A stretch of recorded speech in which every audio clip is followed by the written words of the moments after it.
Good evening, everybody. This is the Walpole Zoning Board of Appeals. Tonight is Wednesday, March 4th at 7 p.m. And the one case we have tonight that we're going to be discussing is Cedar Crossing and Cedar Edge, a 40B housing application submitted to the Town of Walpole Zoning Board of Appeals. And the legal notice is as follows.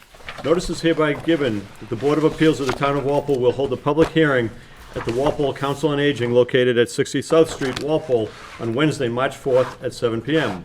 An application from 55 SS LLC, case number 03-20, with respect to property located at 51, 53, and 55 Summer Street, Walpole, Mass.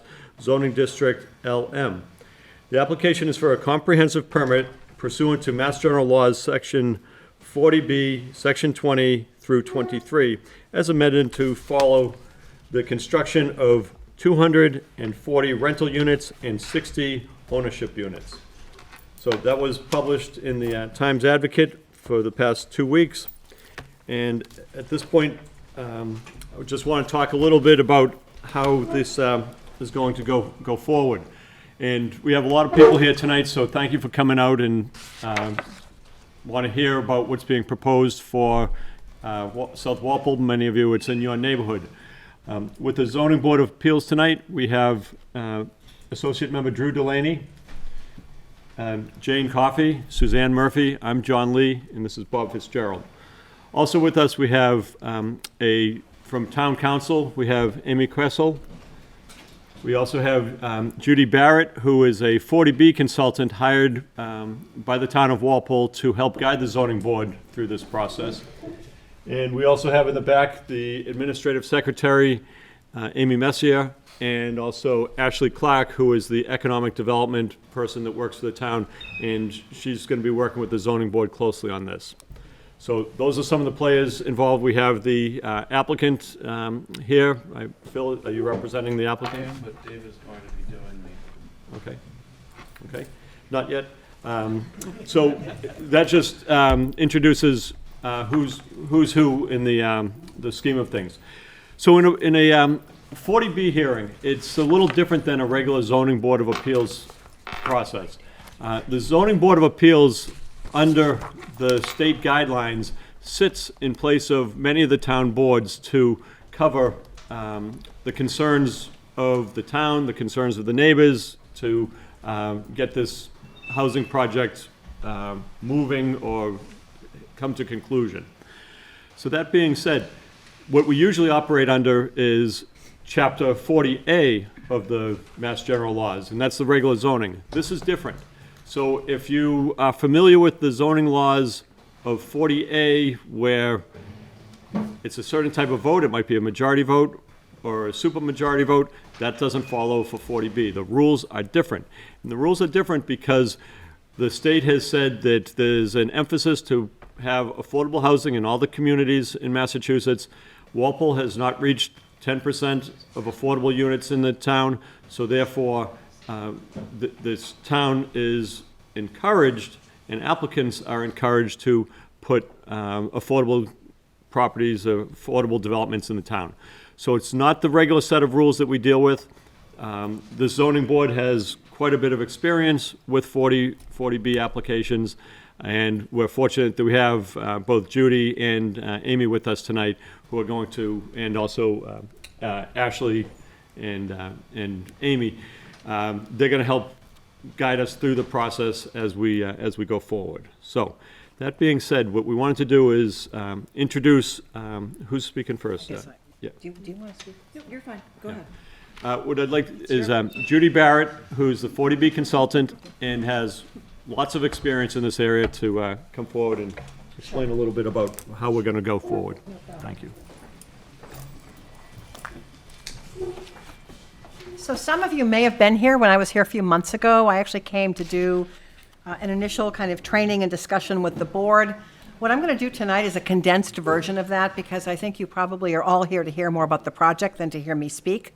But I do want to give you a little bit of an overview about the law and my role and Amy's role, just so everybody understands who's who. I'm a planner. I'm not an attorney.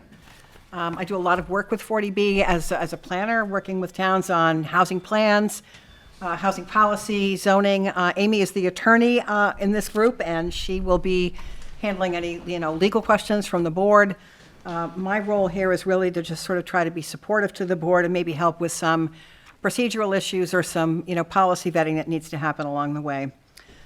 So first of all, I just wanted to explain this law to you. We all talk about Chapter 40B, and everybody thinks, oh, that's that affordable housing law. But what it really is that it's the state's regional planning law. And people kind of don't get this all the time because we all think about 40B and affordable housing. But in fact, the affordable housing provisions of 40B are just a very small piece. Chapter 40B created the authority for regional planning agencies. So organizations like Metropolitan Area Planning Council exist because of Chapter 40B. In 1969, the legislature stepped in and amended what was at the time a fairly new law to provide for affordable housing, to address what was viewed and continues to be viewed as sort of regional disparities, a situation where there were concentrations of lower income housing in urban areas and suburbs that were perhaps not doing their fair share. So the standard in the law is that everybody has a fair share obligation. And that fair share obligation is typically measured as whether 10% of your year-round housing in your community is affordable, which I'll explain more about kind of what the requirements are. But it's this fair share principle that every region needs a distribution and it needs to be equitable across all communities. So when I talk about affordable housing in this presentation, I'm going to talk about it as a capital A. Sometimes people say, well, we have other affordable housing in our communities, and they're usually right. But for purposes of Chapter 40B, the units have to meet certain requirements in order to count toward that 10%. The units have to be restricted for occupancy by people who have lower incomes, which is typically at or below 80% of the median for the metropolitan area in which you're located. And then it has to be made available on a fair and open basis. So while communities typically can get permission from the state to offer some units preferentially to people who are already in the community, you can't restrict the whole development that way. But you can request some local preference. And there has to be some kind of supervision of the project from a housing subsidizing agency. And in this case, what the applicant did was apply to one of the housing subsidizing agencies, which are typically in Massachusetts, Mass Housing, the Massachusetts Housing Partnership, and sometimes Mass Development, for what's called a project eligibility letter, and that becomes the basis for the applicant to be in front of the ZBA. There are income limits that govern access to affordable units. They are typically based on a percentage of what we call area median income. The reason it's regional and not based on your town, again, is that there's this understanding of kind of a need for a regional distribution, so people have reasonable choices about where they can live. In your case, you are in the Boston, Cambridge, Quincy metro area, which is kind of a big area. It's basically the Boston metropolitan area. These are what those income limits look like. This is just kind of a perspective on a one person to four person household. We don't have many four-person households anymore, but just to give you the numbers that you're probably used to seeing if you've been at any other 40B meetings, a household with income at or below $62,450, that's a one-person household. Anyone in that income range or below would be eligible to rent or buy a one-bedroom unit, typically. Or in a household on up to 89.2, that's a four-person household, would typically be able to qualify for a 2 or 3 bedroom unit depending upon the sizing, the actual configuration of their household. To count on the subsidized housing inventory, there is this requirement that units be made available on a sort of fair and open basis. And so there is a pretty intensive marketing plan that's required of the applicant before they can fill up the units. It has to be approved by a state agency, and it is called an affirmative fair housing marketing plan. As I said, some local preference may be allowed. The board can't dictate that. The board can't require the applicant to do anything in particular, but typically, if the town asks the state to approve local preference, and the project has gone along fairly smoothly, the state typically will approve it. There are some basic requirements for the comprehensive permit process. You're going to hear a lot about this tonight and over the coming weeks. So I'll just try to keep this brief. The standard that we're all most familiar with is this concept that at least 10% of the year-round units in your community are affordable. So it's based on the most recent decennial census, which was Census 2010. And guess what's happening in another month? Census 2020. So eventually some of these numbers are going to change. But once that decennial census is published, that becomes the basis for what we call the denominator in this percentage for the next 10 years. So according to Census 2010, you had 8,984 year-round housing units. You had 485 units that count on the subsidized housing inventory, which gets you to about 5.4%. Whether those numbers have changed, they probably have. 7.1. You're at 7.1? Very good. There are two other provisions in the statute, lesser known, but nonetheless they exist. One is this concept that even if your community does not have 10% of your units affordable, if you have enough land occupied by affordable housing to basically consume 1.5% of the land area in your town, you may be deemed to be in the same position some communities in if they're at over 10%. Basically what the 10% means, or any of these thresholds, is that if a town exceeds them, then the board really is in a very different position to regulate the project. The board has an easier time denying or conditioning a development when the town is over 10%, because the applicant no longer has access to a state administrative entity that was set up years ago to handle appeals of Chapter 40B projects when the developer was unhappy through a so-called efficient and speedy process. And we all know that that's not really the way it works, but that was the intent. So 1.5% is called this general land area minimum. And then there's this other standard that if enough land in your community is under construction all at once, to be 0.3 of 1% of the land area in your town, if it's all under construction at once for low or moderate income housing, the board may be in the same position it would be in, excuse me, if you were over 10%. So the statute says if any of these conditions exist, the board may deny a comprehensive permit, and if the applicant doesn't like it, they can't go to the Housing Appeals Committee. If the town is under these thresholds, then the applicant that's unhappy gets to go to this state entity to try to get the decision overturned. Other unhappy parties have to go to court. There are these other ways that towns can kind of manage the 40B process. They're not as locked in as the 10%.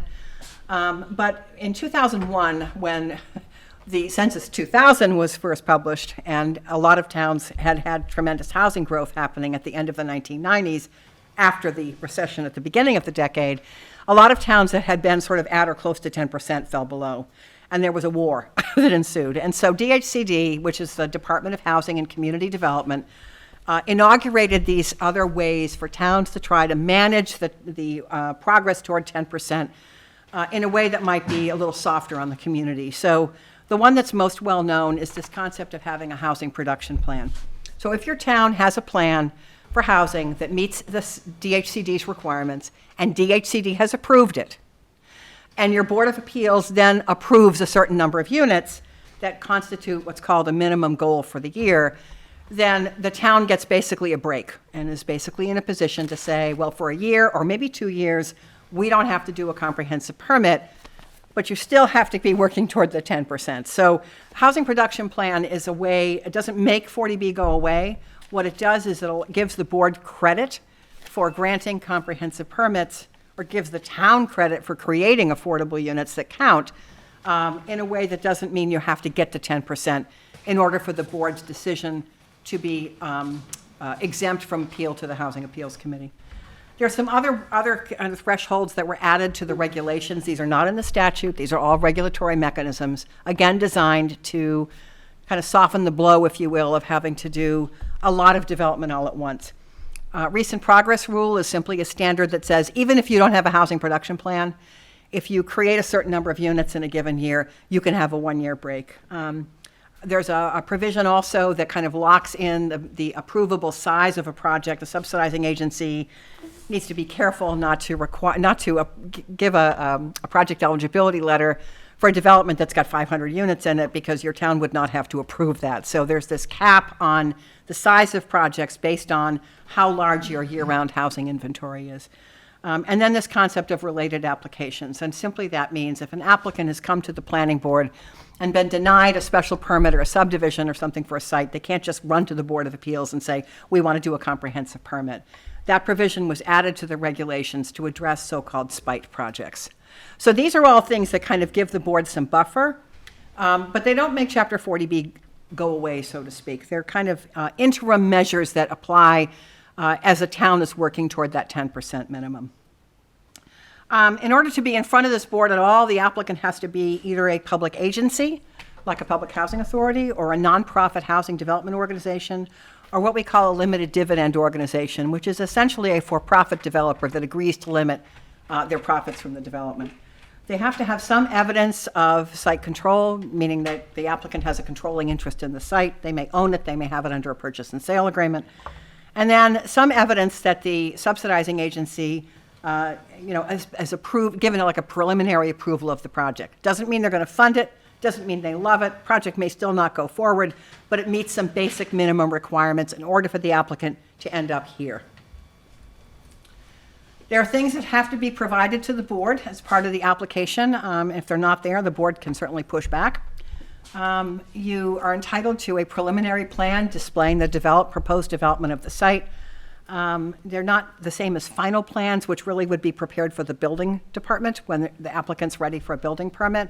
But you do have to show what you want to build and kind of how many units you're talking about, all the waivers that are required in order to build the project, if the applicant can't build the project in conformance with your zoning.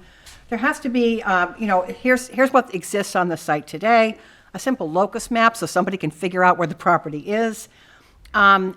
Scaled drawings are for the design of the building, so the board can have some idea of what's being proposed to be built. A tabulation of the buildings by type and size and ground coverage. In other words, how much of the site is going to be covered by structures. A preliminary subdivision plan if the project involves a subdivision. A lot of them don't, but sometimes they do. Preliminary plan for utilities and a list of waivers. And this is really key because the whole premise of 40B is that but for your local zoning, this project could not be built. So what the applicant gets to do under 40B that is different from any other process is to be able to come in with a project that has been preliminarily approved by a subsidizing agency and say, we want to build this, it's going to have a low-income housing benefit, but we can't do this in compliance with your zoning because your height rules are too low. You don't allow multifamily housing in this district. The density doesn't work. Whatever those kind of things are in the regulations that would prevent the project from being built, the applicant has a right to ask the ZBA for a waiver. That doesn't mean the ZBA has to grant every waiver that's requested, but the applicant has to lay out what are the things in your local regulations that I can't comply with in order to build my project. Once an application comes in, there is this very condensed clock. For any of you who've ever been to a process for a special permit or something, these timelines are very different. It's all, again, the whole premise of the statute is to get affordable housing built. So even these condensed timelines are around trying to construct a process that gets an expedited decision for the applicant. So that 30 that's in red up there may be familiar to some of you in Walpole, because a few years ago, the town had received a comprehensive permit from another applicant and not realizing that the hearing had to be opened in 30 days, to advertise the hearing too late. So that leads to what's called constructive approval, which is essentially if they mess up under some deadline in the statute, the applicant gets a presumptive approval, and it gets a very difficult and messy process. So application comes in, the board has to get that application out to other town boards and departments that are going to help review it. They have to advertise a hearing within 14 days, twice within 14 days and 7 days of the hearing. They have to open the hearing within 30 days. That is in the statute. Must open the hearing in 30 days. Even if they think the application's a dog, even if they think it's incomplete, you open the hearing. If the board thinks that it has a basis to deny the application because of one of those, did this just go away? Where did we go? That's weird. Oh, I think you got it. It's still in there. Did it come out? Sorry, guys. Oh, it's that one. Oh, So you're gonna have to, if I may. yeah, sure.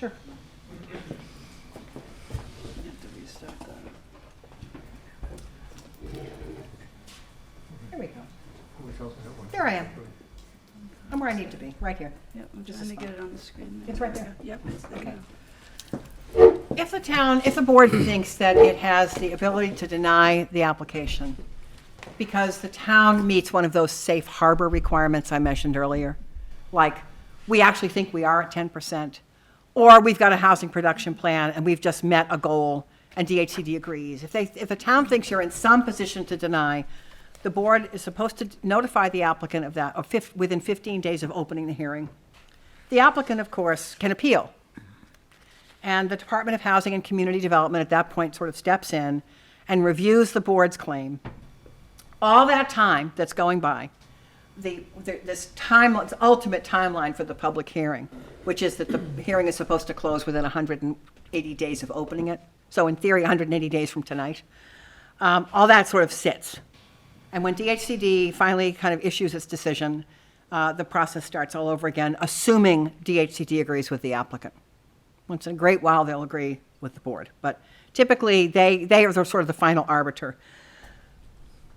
Hearing starts up again. There's this 180-day clock. And so the board needs to try to schedule the whole process out in a way that allows the board to get to 180 days knowing that it's able to make a decision. Doesn't mean the decision has to be made in 180 days. It does mean that in 180 days, ostensibly from tonight, the hearing closes because the board has enough evidence to make a decision. They have enough information from the applicant, from you folks, from town departments, other folks, to make a decision. That's really what closing the hearing means. There's no need for any additional evidence or testimony. The board has what it needs to decide. They have to file their decision, they reach their decision within 40 days and file it with the town clerk. And there's an appeal period of 20 days, which is true for any other type of permit as well. So if the applicant's unhappy, the applicant can appeal to the Housing Appeals Committee. If abutters or other interested parties are unhappy, they can appeal to the Superior Court or Land Court. So that's kind of that's a little condensed view of the timeline. Typically, boards will schedule a site visit to go and see the property and get a sense of, what actually is out there. You never really can see the whole thing from a plan. You have to go out in the field and take a look. Understand who's most likely to be affected by the project, and understand where stuff is going to be built. So typically, the applicant will stake some of the property so you have a sense of where the access road is in. Other people will typically, ask to join that site visit, and you can, I guess. I leave that decision to you.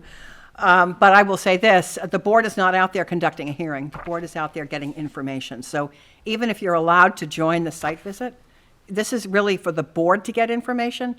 So you can't start asking the board questions. You would simply be able to observe and hear what's being said.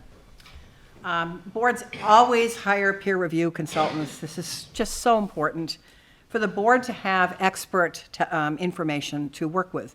So the applicant will submit plans, they'll submit architectural plans, they'll submit a traffic study or whatever they've got.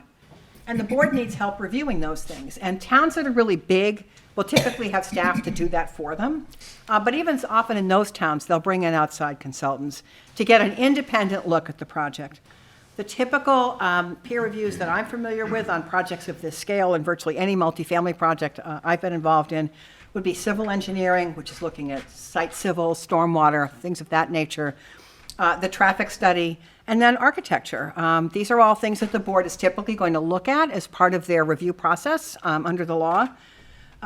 There may be a need for a financial peer review. What that means is if the board asks the applicant to make some change to the project and the applicant says, I just can't do that, it's going to make my project uneconomic, I can't build it, then the board can say, then we need to review a pro forma that shows you can't do this. So the applicant submits a financial pro forma showing what the effect would be on the project financially if it were required to do what the board is asking. I've never seen an applicant come in with a pro forma like that showed they could do it. So in those cases, the board will hire a peer review consultant to review the applicant's pro forma and advise the board, is the applicant pulling the wool over your eyes, or is this really an economic issue? The important thing to understand is that when the board hires consultants, their job is to review what the applicant has submitted. We're not hiring consultants to do new studies that really kind of go beyond the scope of the board's jurisdiction. Anything submitted in writing, whether it's from the applicant or the peer review consultants, becomes part of the record. Because there's this 180-day timeline, and because these projects can be kind of difficult for everybody, it's really important for the board to kind of focus in as soon as they can, as soon as they have enough information to do it, on kind of what the real issues are in the project. And those real issues need to come down to matters that the statute allows the board to consider. If they need information, additional information, they should ask the applicant for it. Applicants generally will provide anything that's within reason because they want a yes. I would encourage you, if you need graphics or anything to understand what this project is and you can't get it from what's already been submitted from the applicant, ask them for graphics that will help explain the height, the massing, and so forth. And of course, when you have an architectural peer review consultant, they'll be asking for that information anyway.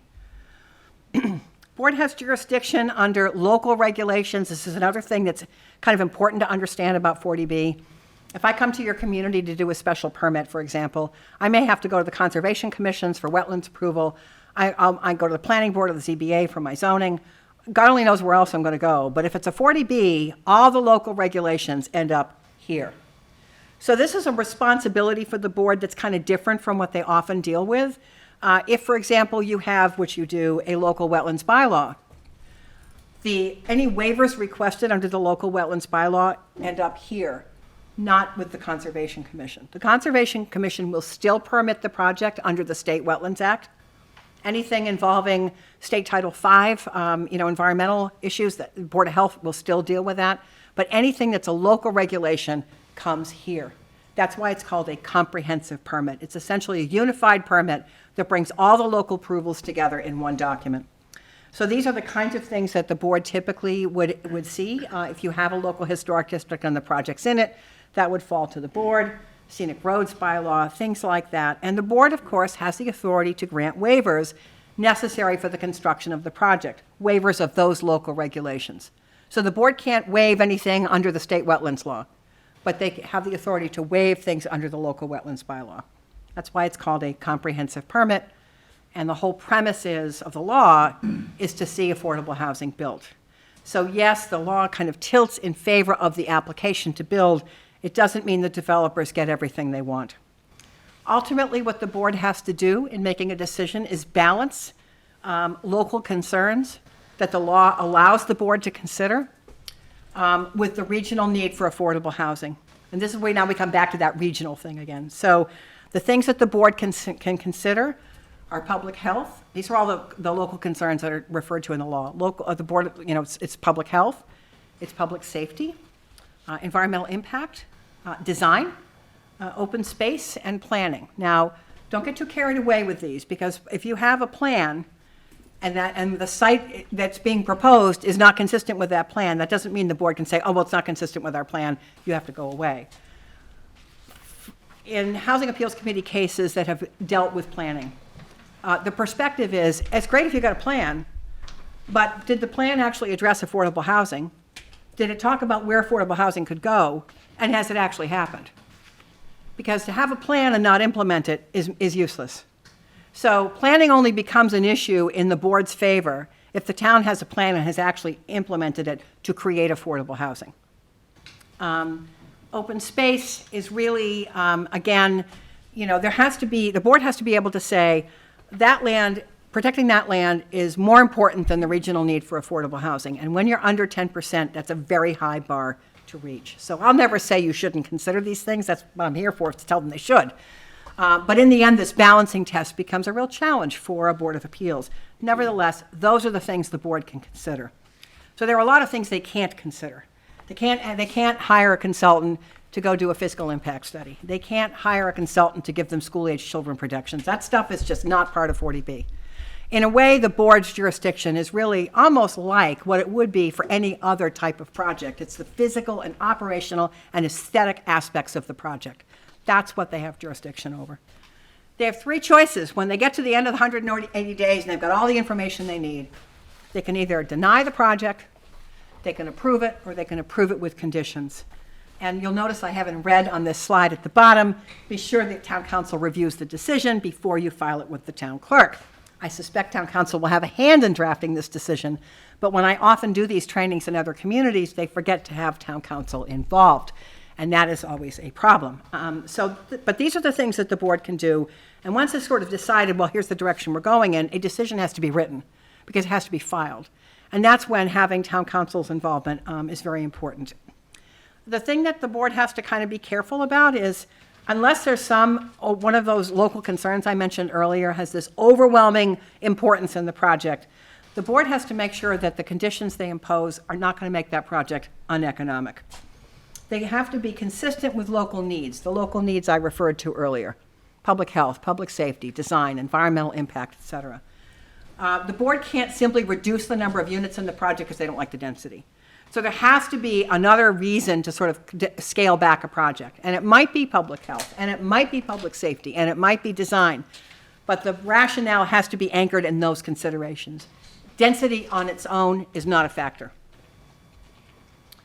Applicants get to appeal if they're unhappy to the Housing Appeals Committee.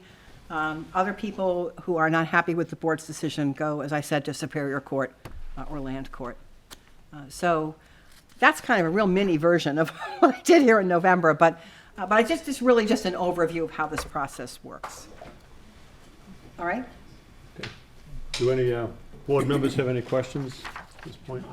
Okay, I do have one, and I'd actually like you to explain the importance of making sure that the project does not become uneconomic. Yeah. You did touch on that, but I think that that's something that the zoning board has to look at and struggle with. Yeah, So it is. can you touch a little more on that? Yeah, so if you have an application to build 250 units, and the board doesn't like the project, for whatever reason, could be perfectly valid reasons, and says, we want you to cut this to 50 units. You need to know whether that's going to make the project unbuildable. So at that point, the applicant was probably going to say, I can't do that. That's going to make my project unbuildable. And you're under 10%, so you have to balance the regional need for affordable housing with these local concerns. The applicant has to give you a pro forma, basically financials for the project, assuming that what you want is approved, to show that they can't do it. They have to prove that their claim is true. Well, I don't know about you guys, but I don't do multifamily finance. So I would have somebody look at it, and that's when the board can hire a peer review consultant to look at the applicant's pro forma and say, either advise you and say, you know what, they're right, you really can't do this. You'll make the project uneconomic. Or they'll say the developer's full of baloney. Now, you may in the end still grant the permit for 50 units, or you may decide to deny it. But know going forward that you've got testimony that says you're going to make this project uneconomic. So it's information for you to use to make your decision. You agree with that? I do. Any other board members have any questions? Okay. What I'd like to do is now, and these are just really questions related to the 40B process. We're not going to get into anything about this specific project. This is only about the 40B process. So, Right. Yes, sir.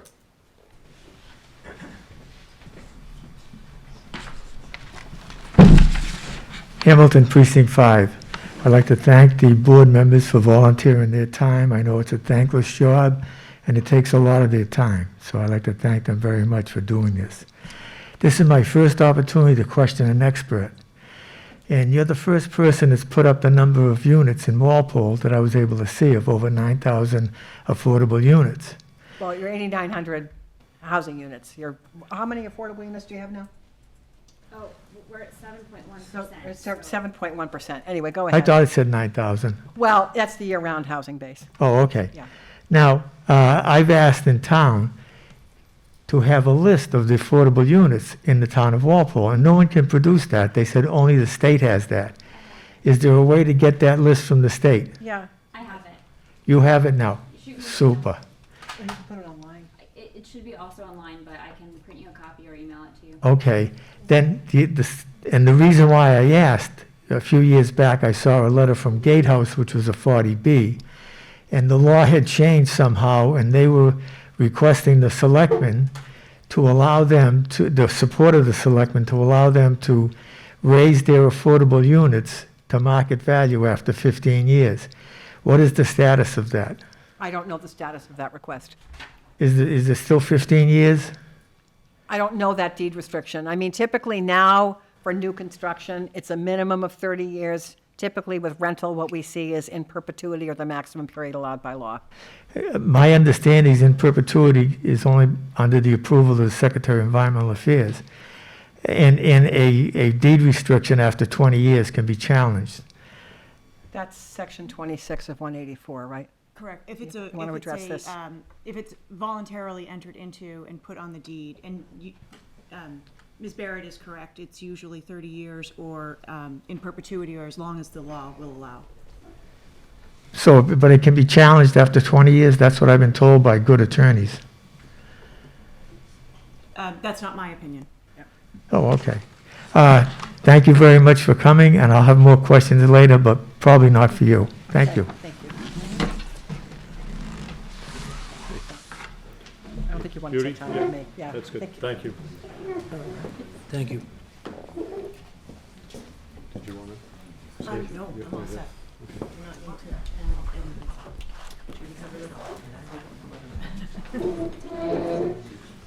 Okay.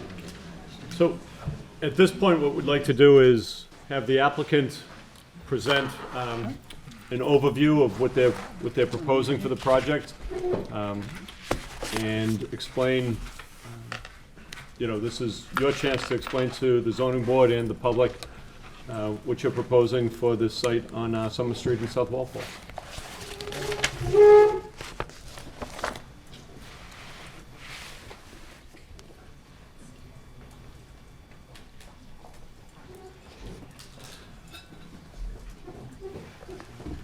That's the only plan we have, yes.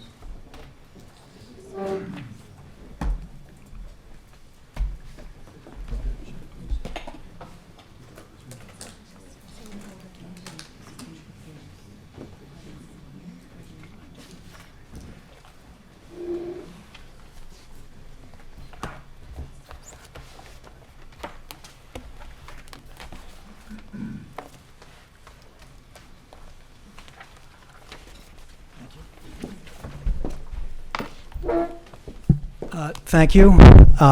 My name is David Hale, and I'm with Omni Development, the developer of the 55 Summer Street, the Cedars developments.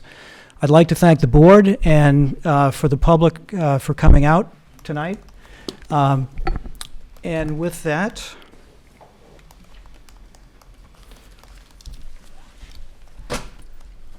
so what I'm going to talk about tonight is just in terms of what I'm going to go through. I'll talk about the Omni team and the group of experts that we've put together to develop the site. We'll provide a project overview, and I'll start out doing that, but then I'll invite Katie Enright from Howard Stein Hudson to come up and talk about the physical aspects of the project. Can everyone hear me? I'll talk a little bit about the demographics, which drive the theory of our unit mix. I'll talk about the benefits to Walpole. Now, some of what I'm going to talk about is really not within the purview of the zoning board. It's really more for the audience to give a sense of how the project will impact the community. But as Judy said, it's really not within the purview of the board. But by way of introduction for this meeting, I think it can be useful. I'm going to talk about why you should not fear the Cedar developments, and I thank Judy for her presentation and what she had to say. But I'm going to disagree with one particular item, and that is, this is not about low-income housing. This is a moderate-income housing proposal, and 75% of the units are market-rate units. So it's workforce housing. If it weren't for 40B, the Massachusetts economy would have skidded to a halt, because a majority of the suburban housing that's been built in the last 25 years has been a result of 40B. And 75% of those units have been market rate units. So this is not a low-income housing proposal. It's a moderate-income housing proposal that benefits workforce housing. And then I'm going to talk about how this project meets the 40B criteria. So here we go. So we've put together a team of professionals that we've worked with before, that are veterans in the industry. And the point here is that all of the people on our team have contributed to other significant developments, other significant 40Bs, and all of their work has been peer-reviewed many times and stands up well to peer review.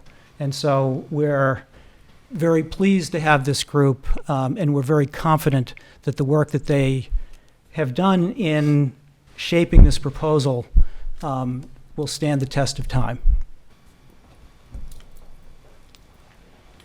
So I want to give you a little bit of background about Omni Development and some of the projects that we've done. And the point here is to convey a couple things. One is that our team, the team of development professionals that we have within our company and that we employ as consultants, can manage complexity, and that we can also manage adversity. So a couple of the projects that we've done, I'm going to go back. So this is a 56-unit 40B that we built in the town of Tewksbury. It was part of a 6-building mixed-use project. It was the last building. We started, actually, we permitted this as a condo project in 2007. Didn't like the feel of the market, decided to re-permit it as a rental project. We started building it with our own money, no bank financing, in the summer of '08, and we were supposed to close on our loan with Bank of America 3 days after Lehman Brothers failed. So we mothballed the project until we could find a local bank that actually had good credit standing. And we got the project done. I think the town of Tewksbury was very happy with what we did. This project represents a project that was a 40B in 2 towns, in the towns of Acton and Westford. It was a 380-unit multifamily project. The water for part of the project came from Littleton, so it was really 3 towns in the mix. And we had to develop our own wastewater treatment plant. And it was a very complicated project, but one that we executed very well. And the thing about this project is we started out like tonight. A lot of people came, it was a big project in the town. It was sort of a similar site where a lot of the development really couldn't be seen from the major thoroughfare. And we do a lot of other work in Acton, brokerage work, development consulting. And 3 or 4 years later, people would say to us, well, when are you going to start that project? Well, that project, after it was permitted, was built in 14 months, occupied in 12 months, and yet it just blended into the community, and most people in town didn't even know it was there. And I think that will be true of this project as well. So another project that is a good example of our work was a project in the town of Littleton. Was a 50-acre project. It consisted of a 24-unit subdivision permitted at the planning board, and 144 apartments and 56 single-family condominiums. And so, and a wastewater treatment plant. So a complex project that was executed well and I think has contributed to the community. So just in terms of introduction to this project and the location, it is on Summer Street. We like the project because it has good access to infrastructure, Route 1, the rail, the MBTA station, and it's a beautiful piece of land. It has great sight lines at the front. I think looking at an aerial view, you can see that at the entrance there'll be 5 single-family homes. The density at the front is essentially very similar to the density of the neighborhood along Summer Street. The first multifamily building is about 1,650 feet back from Summer Street. And you've got these wooded wetlands in between. So these larger buildings virtually will not be seeable from Summer Street.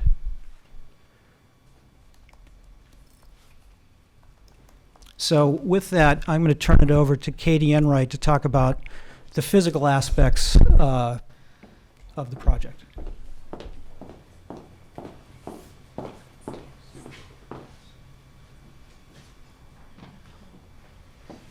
All right, good evening, everyone. My name is Katie Enright.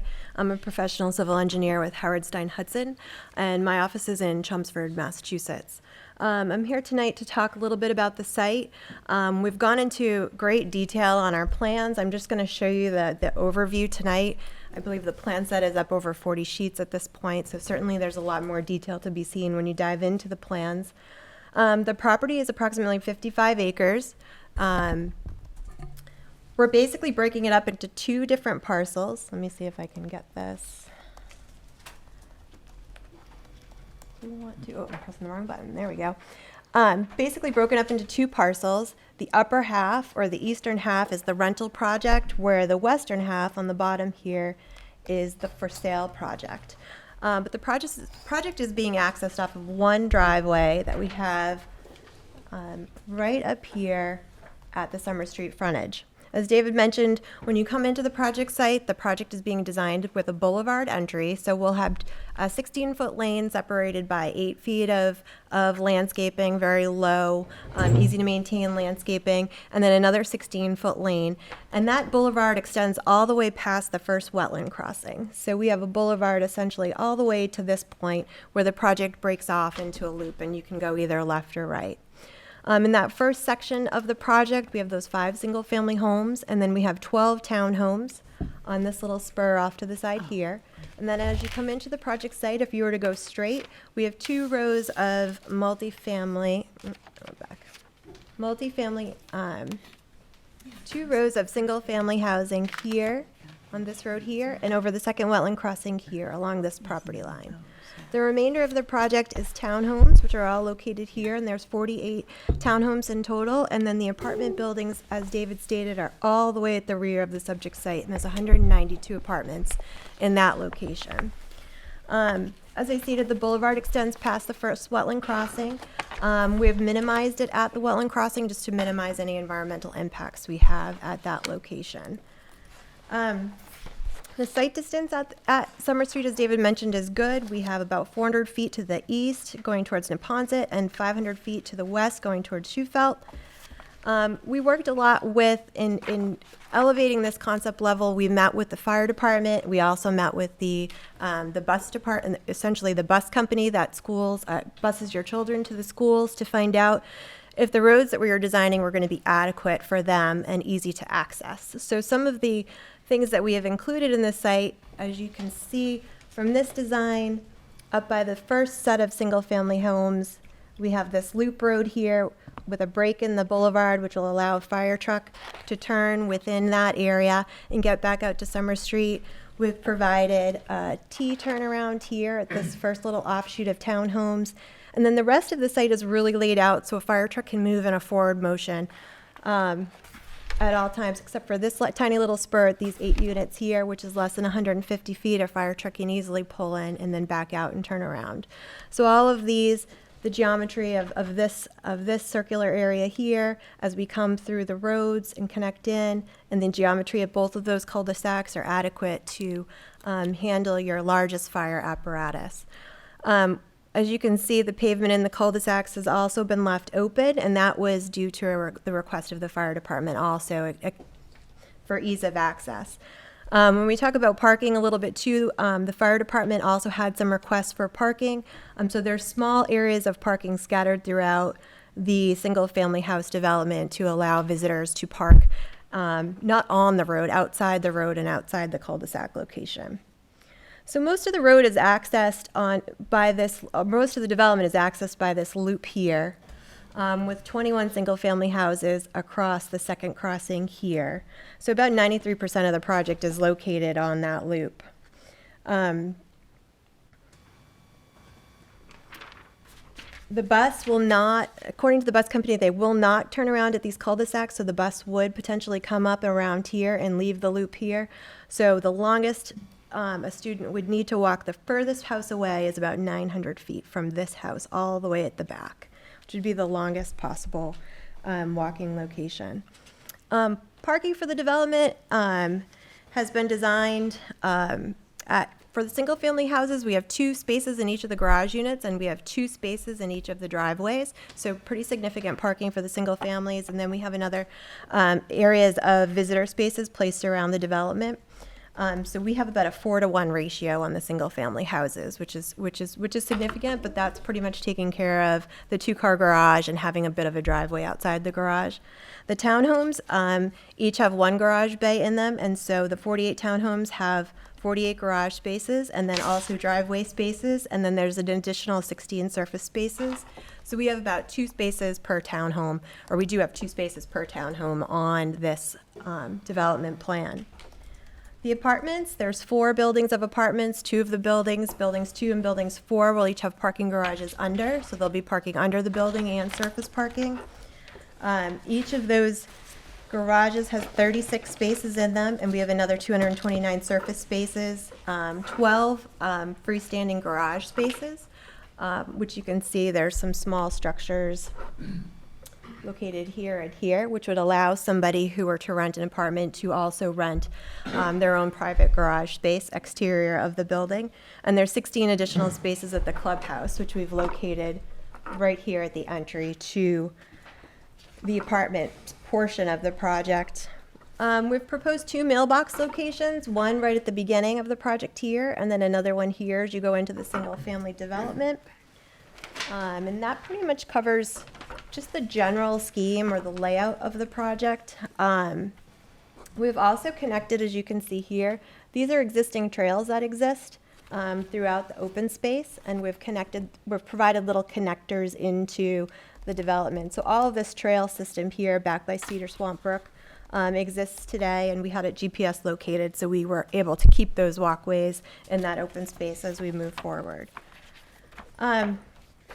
Utilities for the site, certainly stormwater has been complicated as we work through that. Some of you who live in the area might have saw we did 31 test pits in the area, which we're required to do.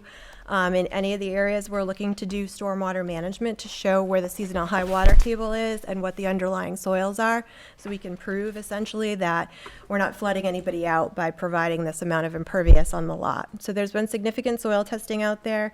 We've looked at essentially 4 different design points for the subject site. There's a small area of stormwater that drains towards Summer Street. There's a small area of drainage that drains towards this wetland here. There's an area of drainage that goes towards this wetland here, and then really the remainder or the majority of the portion of the site drains back to Cedar Swamp Brook. So pretty much all of these wetland areas here all come through and down to the brook. So that was our main design point in looking at stormwater for the site. Our preliminary calculations, and we're working on very detailed calculations right now. We're looking at meeting all of the Massachusetts stormwater management standards. So all of the stormwater from this site will be, if it's rooftop, it will be infiltrated. If it's on pavement, we'll be capturing all the stormwater in deep sun-putted catch basins and sending that water to forebays and then to infiltration basins. And essentially what we've proven is at all locations around the subject site, we're meeting our recharge requirements, we're meeting our TSS removal requirements, and we're reducing the amount or the speed that the water leaves the site in all storm events. Other utilities for this site, we're working on details for the sewer right now, but essentially we'll have 2 sewer pump stations. One will be located here, and essentially we'll capture this whole portion of the development, will gravity feed down to the sewer pump station, which will pump back up out towards Summer Street. The second sewer pump station will be located at the back of this cul-de-sac and will capture all of these single-family homes and come up and join this, where it'll then be able to gravity feed into the sewer at Summer Street, which exists there today. All of our other utilities we're also planning on tying in to Summer Street. Hydrant locations were discussed with at our meeting with the fire department, so we were able to preliminarily cite hydrants around the subject site with their input early in the process. Wetlands on site, as I stated before when we were talking about stormwater, run throughout the site. Oxbow Associates flagged that wetlands, and it was approved by the Conservation Commission, the wetland flagging itself last fall. So the wetland line, as shown on this plan, has been approved by the Conservation Commission. There are a couple of areas of wetlands that we're impacting. As I stated before, we have 2 crossings. We have one wetland crossing here and one wetland crossing here.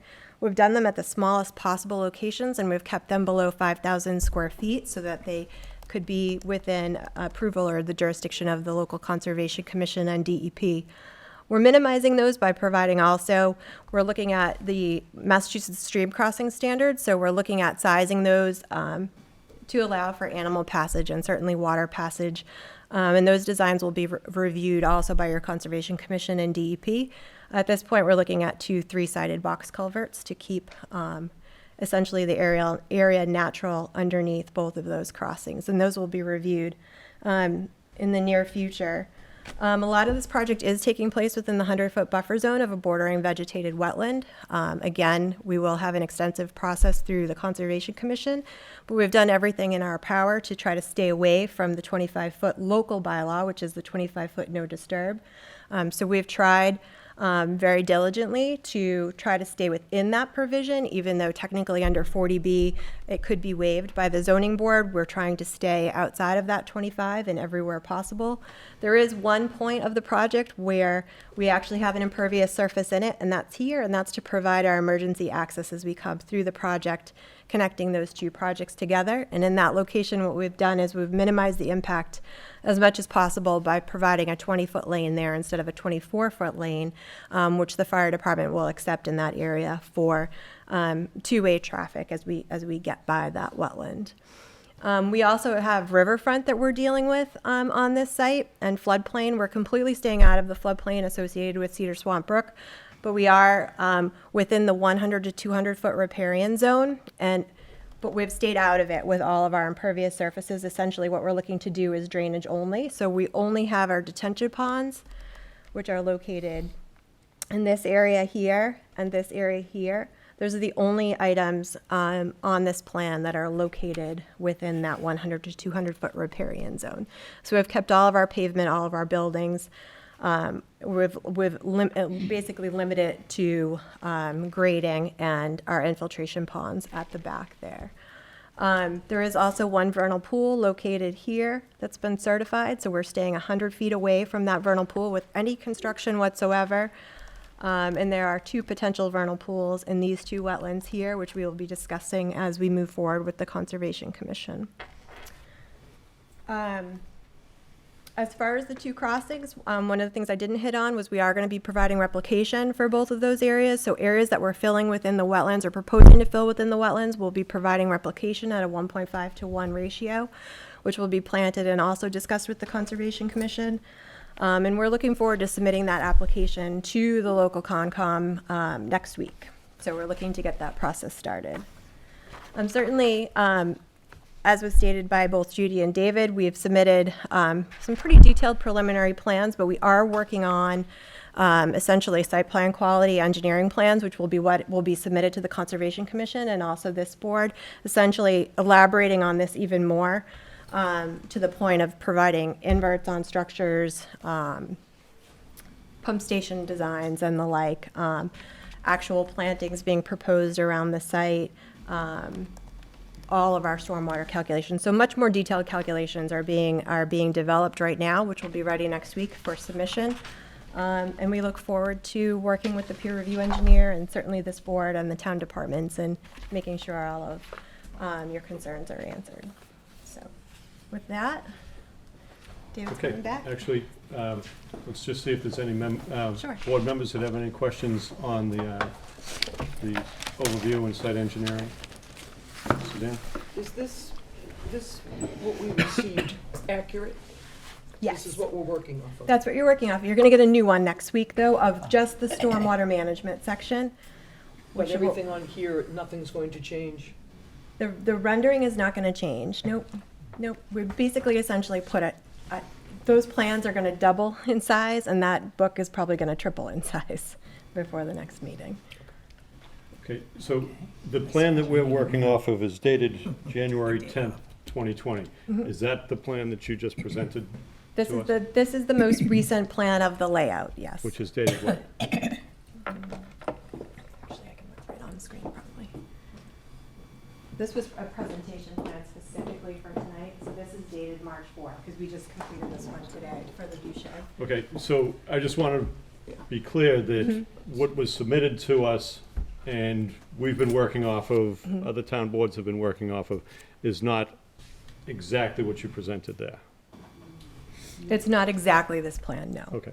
This was for specifically just for this purpose tonight. Okay, so for consistency, we want to make sure that we're all working off the same set of plans. Understood. So when you submit something in the future, and you said probably next week. Okay, we're gonna, it should say on here, there should be a revision date Absolutely. on the plan so that everybody's clear what we're dealing with. Absolutely. Okay, so that being said, I have a couple other questions. You talked about the roadways and buses going on there. Is it your intent to have these roads accepted by the town? It is not. Okay, and I guess I'm just a little confused. Did the bus company say that they would Yes. come on, They did, based on a previous development that was done that they currently access, they said yes, they would be accessing this property. okay. Does anybody, do you know what development that was where they were not accepted roads in the preserve? Okay, okay. And you already answered so roads will not be accepted by the town, but you believe that the buses will come onto the property? Yes, so we specifically asked that question, and the bus company checked their contract, which does allow that to happen, and it does happen in other places in town. Okay. And you answered my final question, which is, you'll be filing with Concom for the wetland crossings, Notice of intent, right? notice of intent for next week or sometime? Next week. Okay, good. Bob, anybody else have questions? No, at this time, no. I have a question. Sure. The fact that this bus company has approved Preserve in other places, have you actually approached them about this particular project? Yes, so we met with the school department and the bus company Okay, last fall. on We this went through particular, This plan, and so we could understand what their requirements were, as we did with the fire department. So we understand their turning radiuses, and what their regulations and procedures protocol was. okay, thank you. Okay. One other quick question. Were the other projects in Tewksbury and Westford also not low income? So they were in Acton, Westford, it was an 80% of, so 20% of the units were affordable at 50% of the median income. In Acton. In Tewksbury, in Acton, and Westford. In Littleton, it was like this. It was a moderate income project where 25% of the units were affordable at 80% of the median income. So there are different programs that can be applied for and approved by housing agencies. Thank you.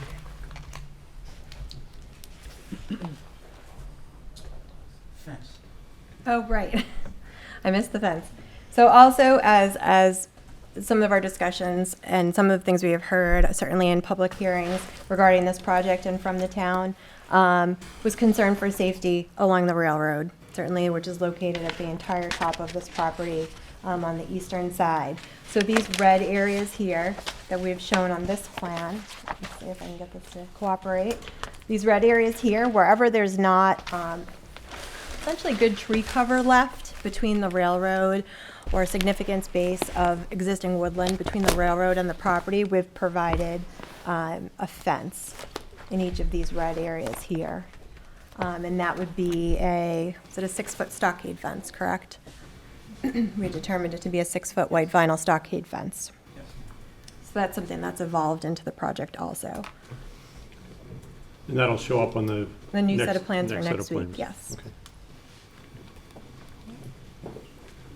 Thank you.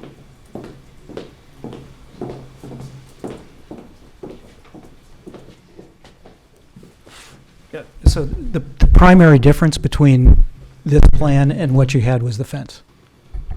So we met with the town, and that seemed to be an issue, so we added the fence.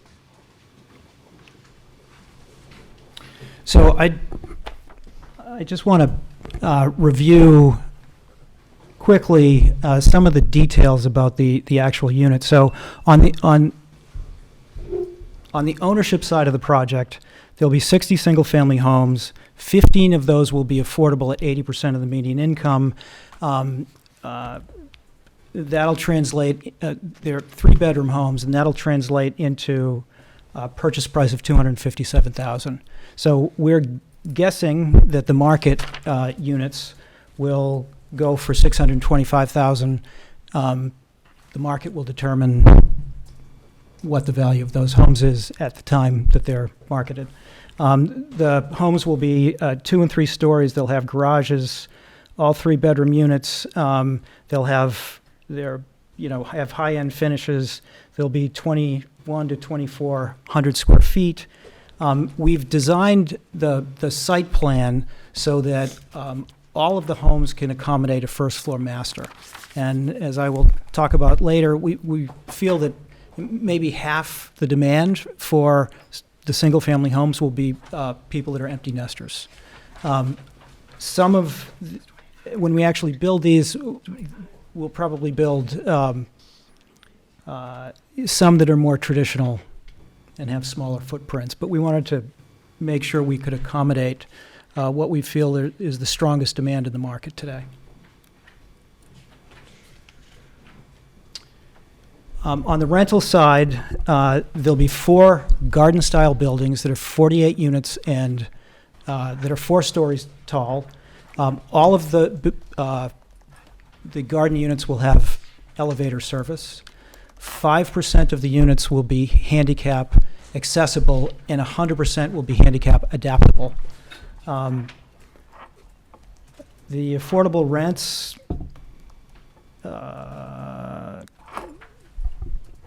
so did I go forward here? Yeah, it's hard for me to actually see the screen and read off it. So the affordable rents go from $1,547 for 1 bed to $1,822 for a 2-bed. And the garden units have just 1 and 2 beds. The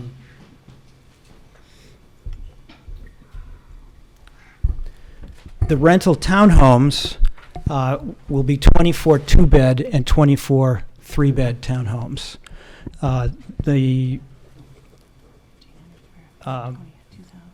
So of those, 6 2 beds will be affordable, and 6 3 beds will be affordable. One of the regulations today is that in these rental projects, or in 40B projects in general, 10% of the units at a minimum have to be 3-bedroom units. So essentially, these rental townhomes will offer condo-style living without a mortgage and a down payment. So in terms of the theory of our unit mix, we're looking at the demographic changes that have taken place and will take place going forward. And what you see is that the projection is for a continuous decline in the school-age population, a little bit of an increase in the sort of starter home population, a decrease in the middle-aged population, and a very significant increase in the older population.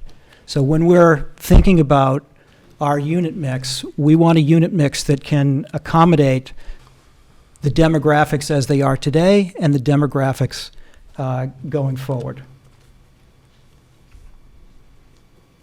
The other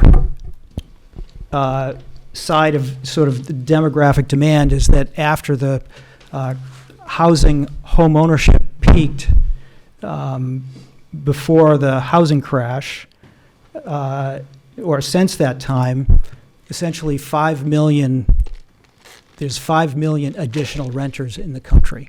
So the demand for rental housing is very strong, and you read about it in the paper every day, which is one of the reasons that we've designed this with 240 rental units. So again, in looking at the design, one of the populations that we really want to accommodate is the older population. So our experience is that in our past garden-style projects, at least 35% of our occupants were empty nesters. And, not just empty nesters, like people that were, 50 or 60. We often have people that are 80 and 90 plus years old that no longer can manage the Cape or the Colonial that they've lived in for a very long time. But they're not ready for assisted living. They're still independent. So we've designed some attractive features. We have 2 buildings where there's parking underneath and elevators. And at the same time, we have 3-bedroom units. We can afford, we can accommodate families. On our rental townhouse side, 18 of our units will have first-floor masters, so we can accommodate some empty nesters that want a first-floor master, but have children that might visit and want some extra bedrooms. So we really feel like our unit mix creates great housing choice for the community. So I want to make the point again that this is moderate income housing. It's workforce housing. It's really not low income housing. And just to give you an example and to make it real for Walpole, we just took in the 2018 annual report for the town, there's a list of salaries. We eliminated all the salaries below $20,000 or wages, and we just divided them up and compared them to 80% of the median income for various housing sizes. And so if this 70% of municipal employees were single earners, head of households, a lot of them could qualify for these moderate income units. So this is workforce housing, and it's what has kept the Massachusetts economy flowing. Because without this workforce housing, the economy would get choked off.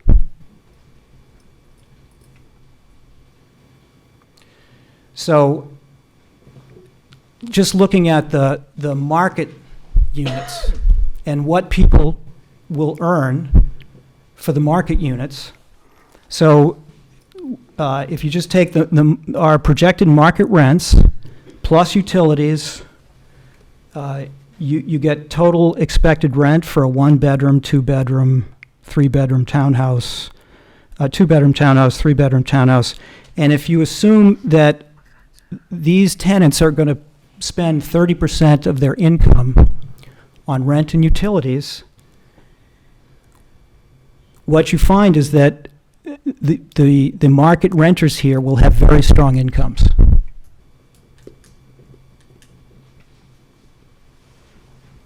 That's also true for people buying the homes. So as a group, the people that live in this community will have about $30 million of income. And the Bureau of Labor and Statistics estimates that with this demographic, the local spending will be about $7.5 million a year. Now, that won't all be spent in Walpole, of course, but it will be spent in grocery stores and restaurants and car dealerships, and it will benefit the local economy. In addition, the town of Walpole, in the private sector and the public sector, has almost 12,000 employees that work in the town of Walpole. The people who run those businesses need their employees to have nice places to live. And that is the constraint in the Massachusetts economy, in the Massachusetts miracle. And we're doing a little part to help that situation. So another aspect of this is why you should not fear this development. And it's clear, I showed the demographic trends.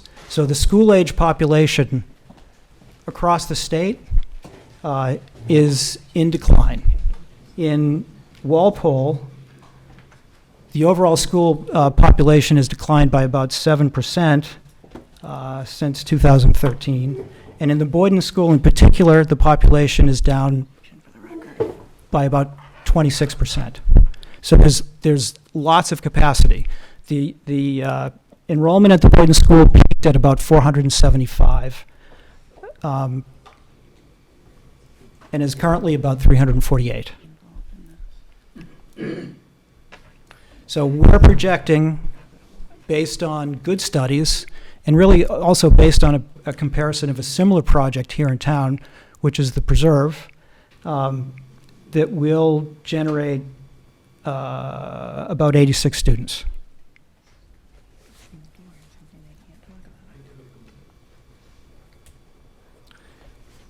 So, I think one of the objections that we often get is that it will be a drain on municipal resources. And I know that this is not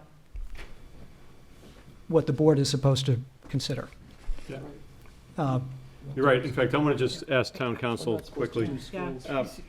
This is the applicant's presentation. It's zoning board public hearing. Is this relevant and should it continue? It is definitely not relevant. And I really don't think it's a good idea because it's going to open the door to questions regarding this presentation, questions that the zoning board cannot take into consideration. Right. So it's unfortunate. And I really don't think that it's relevant at all. Okay. So that being said, I understand your intent tonight is to present this project, and we've got a lot of people in the public. what I would like to do is just have you wrap this part up, because it's really not for this really isn't things that the zoning board can continue to consider. But that being said, we do have people here. You can wrap up your statements here. I'm not going to cut you off, but I'll give you a chance to just finish it up.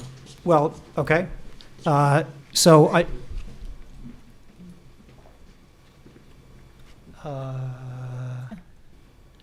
you asked if earlier if the roads were going to be accepted, and the answer was no. And because the answer is no, the owners of here will provide a lot of their own services. So one of the other benefits is that if and when the project is approved, it will produce a 2-year moratorium,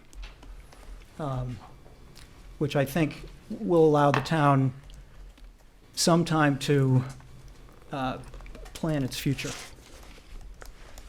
And in looking at the map of towns that are over 10%, towns that are under 10%,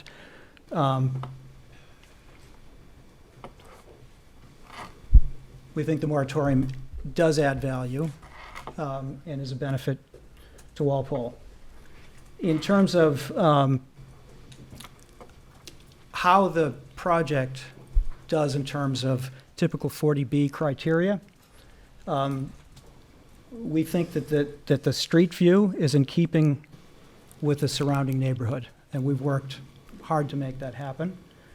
There are loose density standards for 40Bs and 40Rs, generally 20 units an acre for multifamily, 12 units an acre for townhome, 8 units an acre for single-family homes.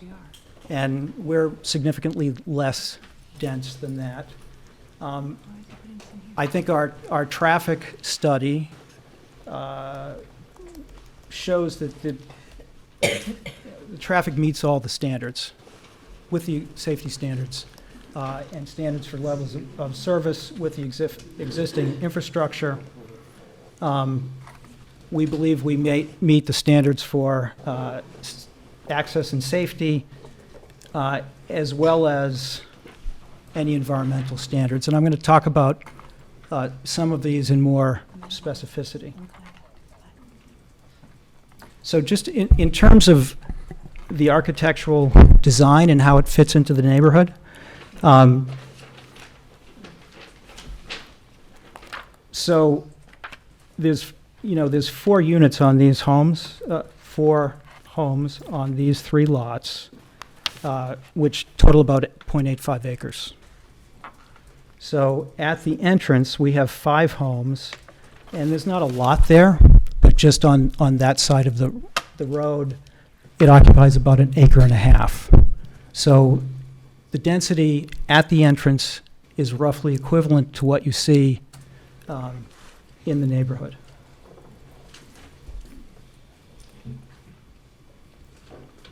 In terms of the overall density, the rental density is 8 units an acre, about 13 units per buildable acre. The ownership is about 2.23 units an acre, and it's a little more on a buildable acre basis. So the density of the project it's not very dense. So when we originally proposed the project, we didn't own this piece of land, and we felt that this piece of property would have been an approvable project, but it had some specific issues. At the entrance, we had our clubhouse and pool, which was adjacent to one of our neighbors.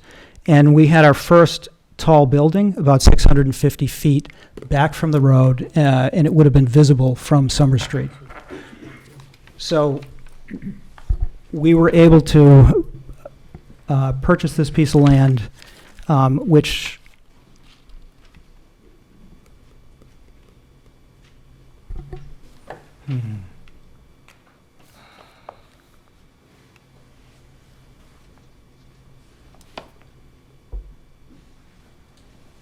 Get any ideas?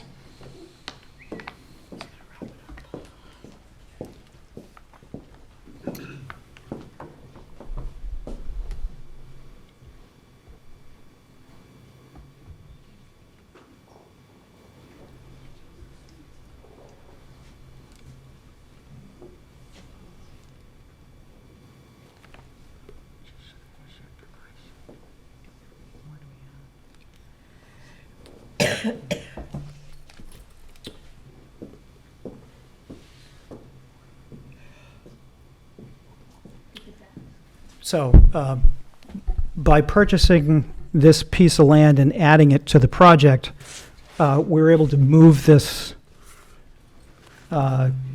group of garden-style buildings to the back of the site. They're now 1,650 feet at a minimum and no longer visible from the site. We had an interim plan which had townhouse rental units here. We have talked to all of our neighbors, and one of the neighbors asked us to put home ownership units next to her property, and so we changed the plan so that we could put single-family homes, single-family homes up here. So we think we've done a lot in terms of understanding what our individual neighbors, what their concerns were, and addressing those concerns.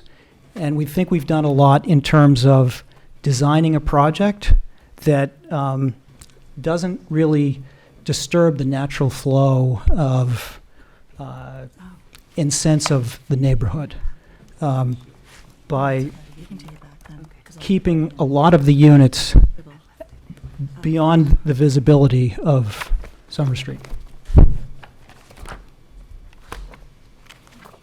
So this is another project in town. It's a which you probably recognize. It's a nice project, but it's Pennington. It's a 55 and older. It was approved as a result of a zoning change on the land, which was done at town meeting, and then approved by the planning board. And so prior to designing this, we spent a fair amount of time looking around town to try and get a sense of what was acceptable and what wasn't. And we think we've done a good job of understanding our particular neighborhood and working with the land that we have so that our project fits in with the neighborhood.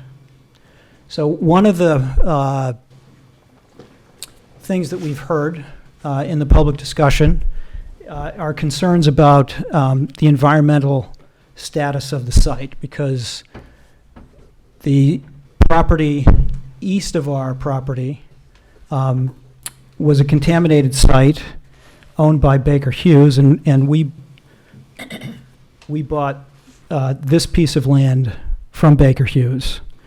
So one of the things about our consulting team is we asked them to keep us out of trouble. So before we bought either property, we hired an LSP to completely review what went on the Baker Hughes site on the eastern side of the tracks, and to advise us on how to make sure we weren't going to get in trouble by buying land that was contaminated. So our LSP did totally investigate what went on the eastern side of the tracks, and he investigated the history of the use of both our original site, which we purchased from the Kofskis, which a long time ago was a piggery, and he researched the use of the piece that we bought from Baker Hughes. What he discovered was that no industrial use ever happened on the west side of the tracks. And that was determined by aerial photography over time and by going through building permits, etc. And the other thing that he determined was that the groundwater flow in this area flows with the Neponset River to the north, and then on our site we have the Cedar Brook, which flows north and east. So whatever contamination happened over here, the groundwater is taking it away from our site. And based on that and the testing that we've done, we felt very comfortable that this was good land and not an issue.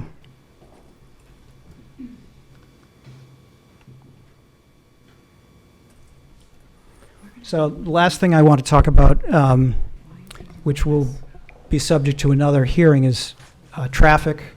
And again, our traffic study basically said that we'll meet all the standards and that the level of service after our project is developed will be acceptable. One thing we know is that people's perception of traffic is individual. I personally hate to wait, and everyone else does too. Traffic is, in general, in the region is worse than it was 10 years ago or 20 years ago. That's, based on all of our daily habits, it's a function of population growth. And so in order to make sure that we really understood the traffic situation in front of our site and in the at the intersections near our site, we did both traditional traffic counts, but we went back again and filmed the traffic so that we could understand what is the actual level of service at these intersections on a daily basis. What's the queue? What's the wait time during peak hours? And so that's empirical data. And the level of service is based on the DOT manual and is empirical as well. And so essentially, we look forward to an evening of peer review where our traffic person can talk and can be peer reviewed. So, in conclusion, this is a moderately affordable project with 25% affordable at 80% of the median income. 100% of the rentals and 25% of the ownership units will contribute to the town's subsidized housing inventory. So you'll get 255 units toward your subsidized housing inventory as a result of this project. The project will provide significant new taxes. I'm not supposed to say that, but it will also provide business income for local businesses. It'll create a 2-year moratorium, and we feel like it meets all the 40B requirements. And that's my presentation. Okay, thank you. You're welcome. Yep. Just a question. I noticed in the materials you have 2 different project eligibility letters and 2 different pro forma, one for the rental, one for the ownership. Yep. Could you explain, are we supposed to treat these two projects separately or as one contiguous whole? I'm just trying to understand the framework that we're proceeding on. So from the town's perspective, it's one project. But when you apply for a project eligibility letter, the criteria is different for the home ownership and the rental. So they ask you to essentially make two applications, and they make two determinations. But once it gets here, it's treated as one project. It has, it's integrated from the point of view of like stormwater management, utilities, sewer, et cetera. So it really needs to be treated, access, it really needs to be treated as one project. And it is a question that I spoke to Mass Housing about, and they said this is just the normal course where you get two project eligibility letters for one project that contains some home ownership and some rental. Does that answer your question? Yeah, so, but the same entity that owns the rental piece owns the ownership piece, the single applicant for both? I'm just trying to understand that we're just dealing with Single one- applicant for both, yes. the same entity owns the property. Yes. At a later date, they'll be split. The ownership will be split. Obviously, you know, homes will be deeded out, and a condominium the condominium association will essentially own the land on the ownership side. I guess a question, since there are two pro forma, are we to get with consideration of whether conditions or other things might make the projects uneconomic? Are we to look at it as a combined whole, or are we to look at it as, you know, this pro forma says X for the residential piece or the home ownership piece? So, you know, whether it makes the home ownership component uneconomic is sort of one question. Separate, same question for the apartment units. I'm trying to understand so we have a good sense going forward. And I don't know if you can.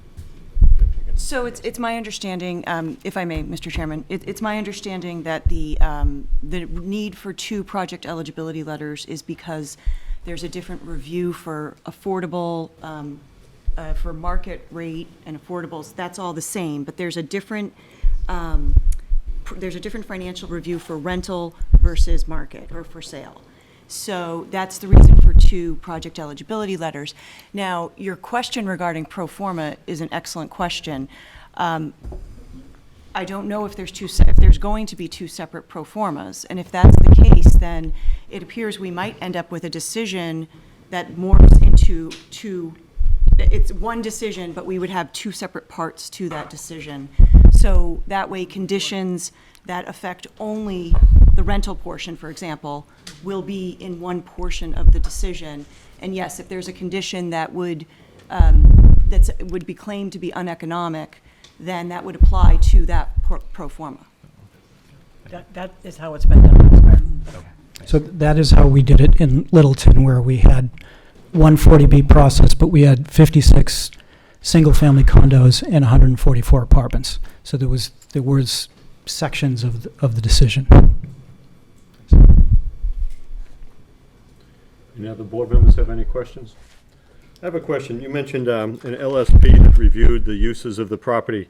What have you done for actually a on-site environmental assessment for the property? So we've done both. We've done a phase one on the Kovsky property, which we thought was adequate for our risk. But on the Baker Hughes property, we did a phase two, which involved both soil testing and water testing. And in that process, there were no reportable levels of any contaminants. And if there had been, I wouldn't have bought it. Okay. And with in Old Piggery, you mentioned that.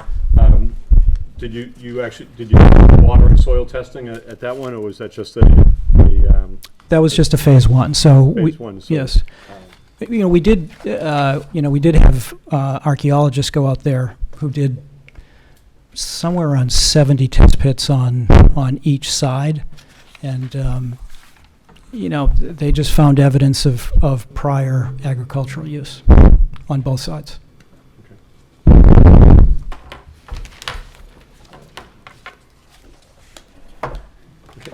Any other questions from board members? What's that? Wait for the real plan. Okay.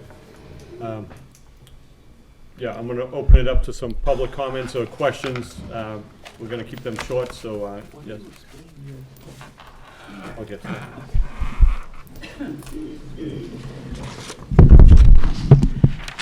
Hamilton, Precinct 5. You're going to put sewerage down Summer Street to Washington Street. Is that sewer system upgraded for this project? So we have a meeting next week with the Sewer and Water Department, and I believe the answer is that there's adequate capacity there, but that will be determined. Yeah, if there is not, and I believe there is not, will the project go forward without upgrading the capacity of that sewer line, or would you do it and as the sewer line pops manholes with surcharge, then have it done, or done by the town? You'll have nothing to do with increasing that, right? I think I'm going to wait till we've had a discussion with the Sewer and Water Department and answer that at a future meeting. That's fine. Okay, now, you don't have to comply with local bylaws. Is that true? Well, no, actually, that's not true. What they can do is they can request waivers from Okay. local bylaws. And I want to let, Sure. The applicant has to tell the board what they need waived in order to build their project. So if they mess up and they don't request some waiver, that's their problem. Okay, but now, you do have to comply with both state and federal law. Correct. You can't waiver that. No, the board doesn't have authority to waive state law. Okay. I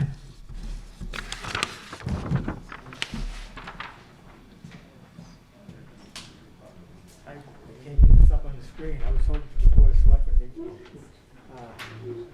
This red balloon is the headwaters of the Neponset River watershed. A stone divide of pudding stone separates it from the Neponset River watershed. The Neponset River watershed runs through here, up into here, and down to our well field, the School Meadowbrook well. Baker Hughes did a study when they proposed 500 and some units.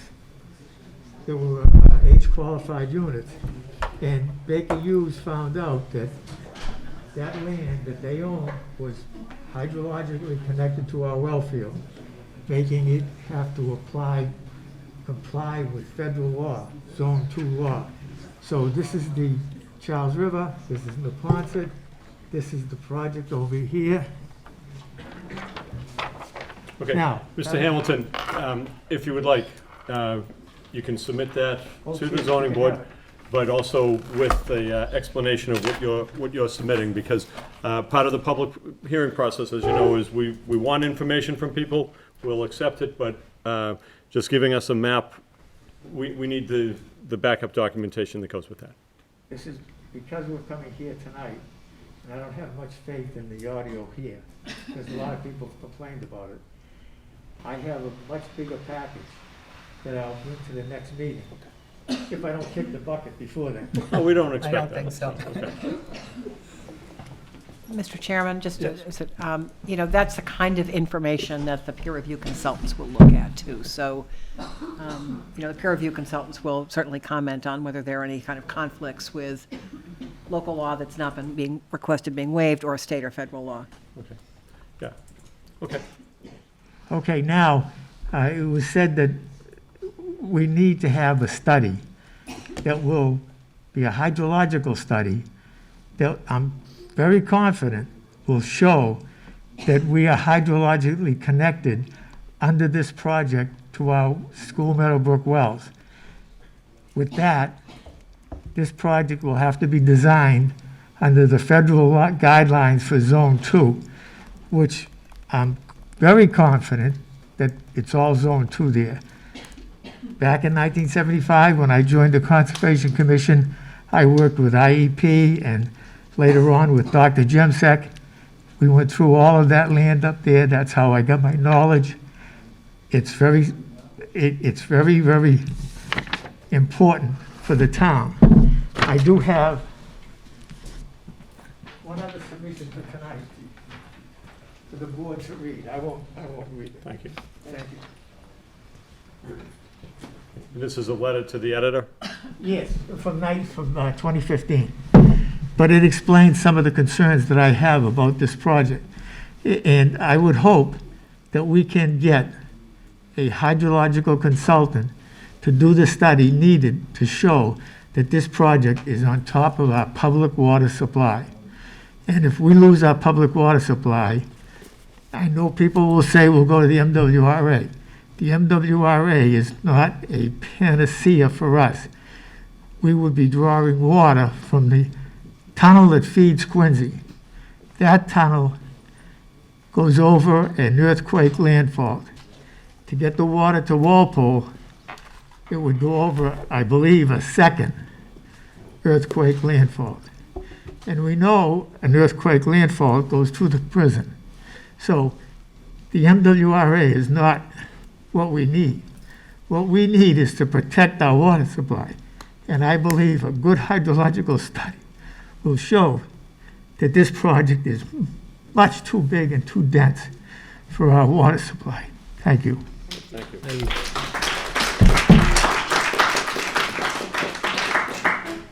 Okay. Let me just, oh, do you want it? Yeah, go ahead. Hey, my name's Joanne Mulligan. I am an RTM from Precinct 5. Can I ask the question, so as studies get done, they're being done by an independent company, consultant, whatever, how will we be able to, as citizens in the area, in the town, get results? Will we be able to get them right away, like when they do the traffic one, you know, soil, whatever? Okay. Yeah, first off, anything that's given to the town becomes part of the public record. Yes. And everybody will have access to that. And Ashley's right here, our community and economic development person. So do you want to just explain how things are going to be posted or where they're going to Sure. be? So we have a webpage, as Joanne is very familiar with this page, I think by now. We have a webpage dedicated to this project. It's walpole-ma .gov/40B. So there you can find all of the plans that have been submitted, all the department comment letters, all the public comment letters, and as we move forward with the process, that page will be updated with the most, as soon as we get things, we try to get it up there as fast as we can. If there's something that's not up there, call us and ask us, and we'll let you know if we've received it yet or not, and we can get it to you. So that will be the place, really, Yes. to get the information. That's Yeah. great, which is, it's all in one place. Yeah, and you could come by So the office. when we did citizens' comments and the town submitted the comments to Mass Housing, if, for instance, as an example, you know, traffic study, but traffic study during, like when there's a Gillette event, will that be happening? Are you guys asking for the independent advisor who's going to look at traffic to do that? So that'll come out in the public hearing in the, as we address traffic, and that's definitely a big thing that we're going to be looking at. I think the applicant has already referenced that, you know, that we're going to be looking at traffic. And then it'll become a question, when the traffic studies were done, was it done considering stadium events? And the other thing is that the zoning board can put conditions on that would relate to stadium events as far as, you know, traffic or other safety concerns. And I want to thank you all for having us here tonight. It's a lot of great information for people to understand the process. Thank you very much again. And I hope we can all move forward and just make sure that information is disseminated to everyone so we can all take a look at it. Yeah. The zoning board wants to be fully transparent on this, so as information comes to us, it will be posted.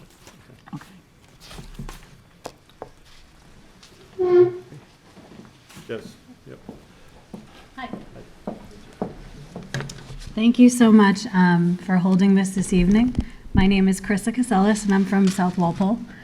My concern, where you mentioned before about having a project that you had in Tewksbury, that project was supposed to be for condo units, correct?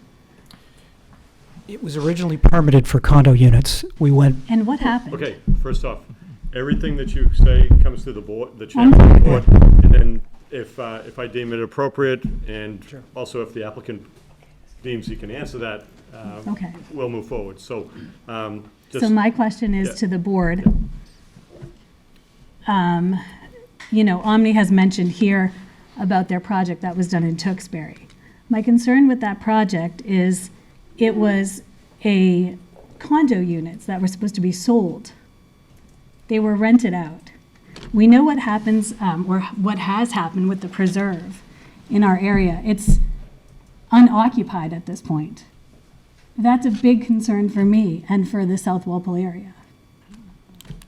Can I ask for some more information about what happened with the Tewksbury project? sure. So, do you want? Sure.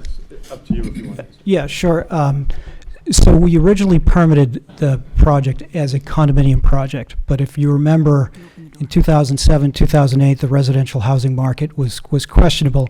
So we went back and we got a site approval letter to do a rental project there, and we re-permitted it as a rental project. So it was not built as a condominium project. It's just that the economy changed drastically from the time we started the permitting process to when we finished the permitting process. So we changed the nature of the product to meet demand, which was then rental demand instead of home demand. But we did it all through proper channels with a site approval letter from Mass Development, and then approval of the rental project, again as a rental project by the Zoning Board of Appeal in Tewksbury. So I was just trying to make the point that our company is nimble, flexible, and can deal with change as we need to. Okay, but I would like the zoning board to understand, that is a major concern for us in the South Walpole area. If we have all of these units that are supposed to be occupied by families, if a family is supposed to be purchasing these units, then they are not, if they're not occupied, what's going to happen? What's going to happen to this development of 4 massive apartment buildings, 60 condo units, is that correct? 60 townhomes, I mean, single-family homes, townhomes, So all of that is going to be occupied by families. What if, you know, I mean, we're in an election year. Things can happen any minute. I'm just saying, I just really want to have an understanding of what would Omni do in that case where that happens, that they're not sold? Okay. What is the town going to do? So, because we're looking at this from the Zoning Board of Appeals Sure. perspective, I'm going to actually ask Judy or Amy, if the zoning board approves single-family homes, townhouses, and apartments, and then the applicant comes back and says the economy has changed, what procedurally would happen then? They could come and request an amendment to their permit, as they did in Tewksbury, and propose a modification to the project. If units aren't selling, they adjust their price. You know, I think the last thing somebody wants to do is come back and be in front of the board for an extended permitting process if there are other options available to them. So they might modify the pricing, they might change the outreach, they might change their marketing plan. I mean, I'm not a developer, so I'm speculating, but ultimately they do have the ability to come to the board and say, assumptions we made when we permitted this project no longer apply, we need a modification. And then it still comes back to this whole question of you know, what does it take for a project to be economic? So if part of the argument is the market is just not what it was when we started, it would be challenging for the board to say, well, that's just too bad, because now you may be imposing something on the project that would make it uneconomic. but it has to come back to this board if it's going to change. That's, I think, the simple answer to your question. May I ask So another if I question? could just add on to that, if you don't mind. So when you have projects that are rental apartments or single-family homes or a mix of the two, when there's a modification to that, it's usually done before any construction starts. That's true. Yeah. So they would have to come in, and their decision, if there's a decision rendered, it specifically will be geared towards the project that's in front of the ZBA right now. So it will say, you have permission to put up X, Y, Z. If they change that, they have to come back for a modification. It's automatically a substantial modification, which means that this entire process starts over again. Okay. So the board then has 180 days to go through the change and the new, plan. But again, that's always usually done prior to construction starting. Again, like Judy said, we're not developers, but it's my understanding that there's a lot of work done by developers researching this and what the actual area can handle before they actually come in here. But I guess there are situations where there's unseen circumstances. Okay, so the first part of this project would be for the single-family units to be occupied. Is this correct? Am I understanding correctly? We haven't even discussed phasing of the project, so that's not something that, But it's relevant when we look at Well, not when we for look at tonight. rental units as You know what? opposed to housing units. I don't disagree. It's probably relevant, but it's not relevant for tonight's meeting. Tonight's meeting was to give an overview of the project, and I think those are questions that, we can follow up with, but I don't think once he mentioned phasing of the project, so those are things that we can address in the future. Okay, and so also as a mother of 3 children, and my children do attend the Boyden School. One concern that I truly have is, one, we've been impacted by the train, number one. Everyone knows the train goes through the area now. So the traffic is one thing. We can talk about that at a later time. However, what I heard was this fence is going to go along the property, but it's not completely fenced in. Is this correct? We haven't seen that plan yet because. No, he had it on there. It showed that in the red, actually. It hasn't been submitted to the board. It hasn't been submitted to the board, but. So that was just something that So was. what's the question about the fence along the track? Well, the question is a safety, actually. Because if I personally was to want to live in that area ever, I would want my kids to be completely protected by a train going through my backyard. And I would hope that the planning board would understand that as well, that I think should be not just, tree barriers in between the fence, but the actual fence should be in place, at least for the people living there. So that's one thing. And that is Another a thing public is- safety concern. Yeah, and that's a public safety concern which the zoning board does consider. Okay, And if the applicant did not have it on the plan, yes. what we would do is we would make it a condition of any approval. If approved by the zoning board, it would be a very simple condition. 6-foot stockade fence runs the length of the eastern side of the property along the train tracks. That's the kind of condition that the zoning board fully can put in, and the applicant really wouldn't probably have much to say about it or appeal it. Okay. I just wasn't sure if that affected any sort of tree removal, wetlands, any of that conservation land, or I'm not sure if that's why maybe the fence wasn't put into all of those areas, if it is abutting some sort of conservation areas. Another concern and question actually I have is, does the board have a clear understanding of where the roads will be going in and out of? Is there one entryway and one exit way, or is it solely one road, double laned? So is there a separate entrance and a separate exit? One roadway going in right next to the train tracks, and one roadway going out right next to the train tracks. It's I think they described it as a boulevard. boulevard It's road. split. There's a median down the Okay. middle, and it's not, well, you can see in the plan how wide it is. Okay.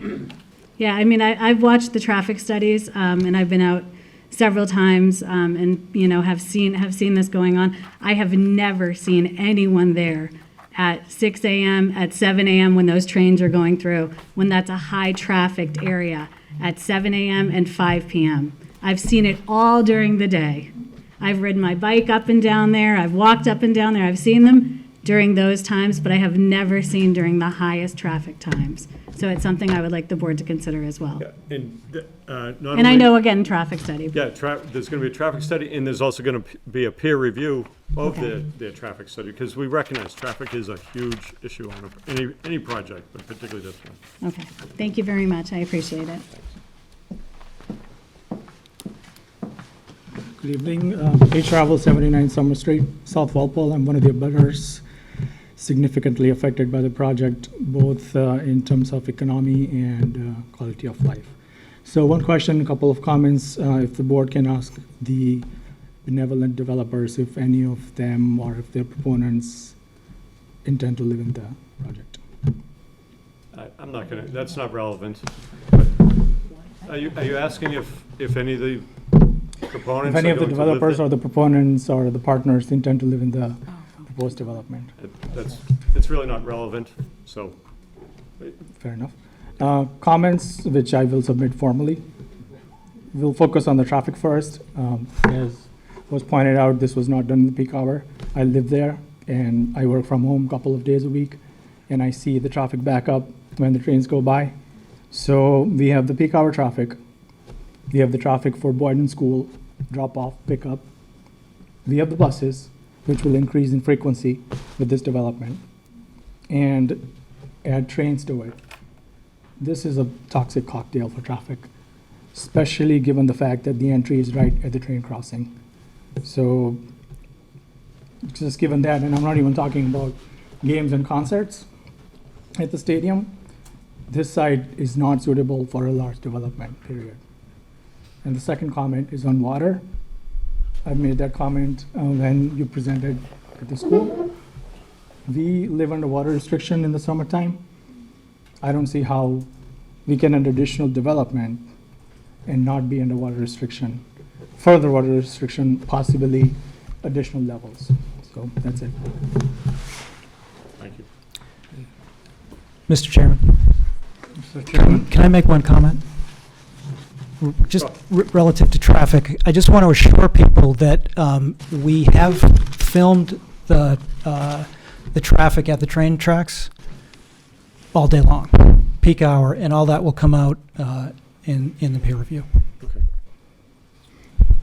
Thank you, Zoning Board of Appeals, for the bit of work, and also the developer for all the information tonight. Just identify yourself for the record, please. John Murta, 8 Nottingham Way, South Walpole. My concern is the land you bought from Bird Machine. I was going to suggest to the ZBA on behalf of the town to hire a private independent contractor to look at this very limited study you have done. And I know you've only found agricultural use, but I would ask the ZBA to, on behalf of the town, to hire an independent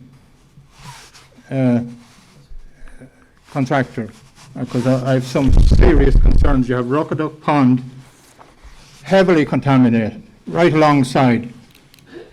I'm not convinced that site is free of contamination. It'd be a tragedy if you move ahead without doing some serious work. So I thank you again. That's my thank you.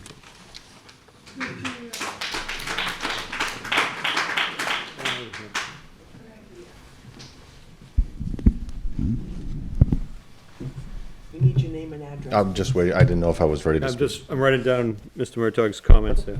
Okay, go ahead, please. My name is Joe DeSisto. I live at 241 Summer Street, which is a little further up from where the development is planned to be built.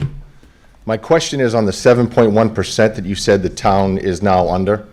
Is that current, or was that done before the 4 or 5 other large apartment buildings were built and put into the city, into the town?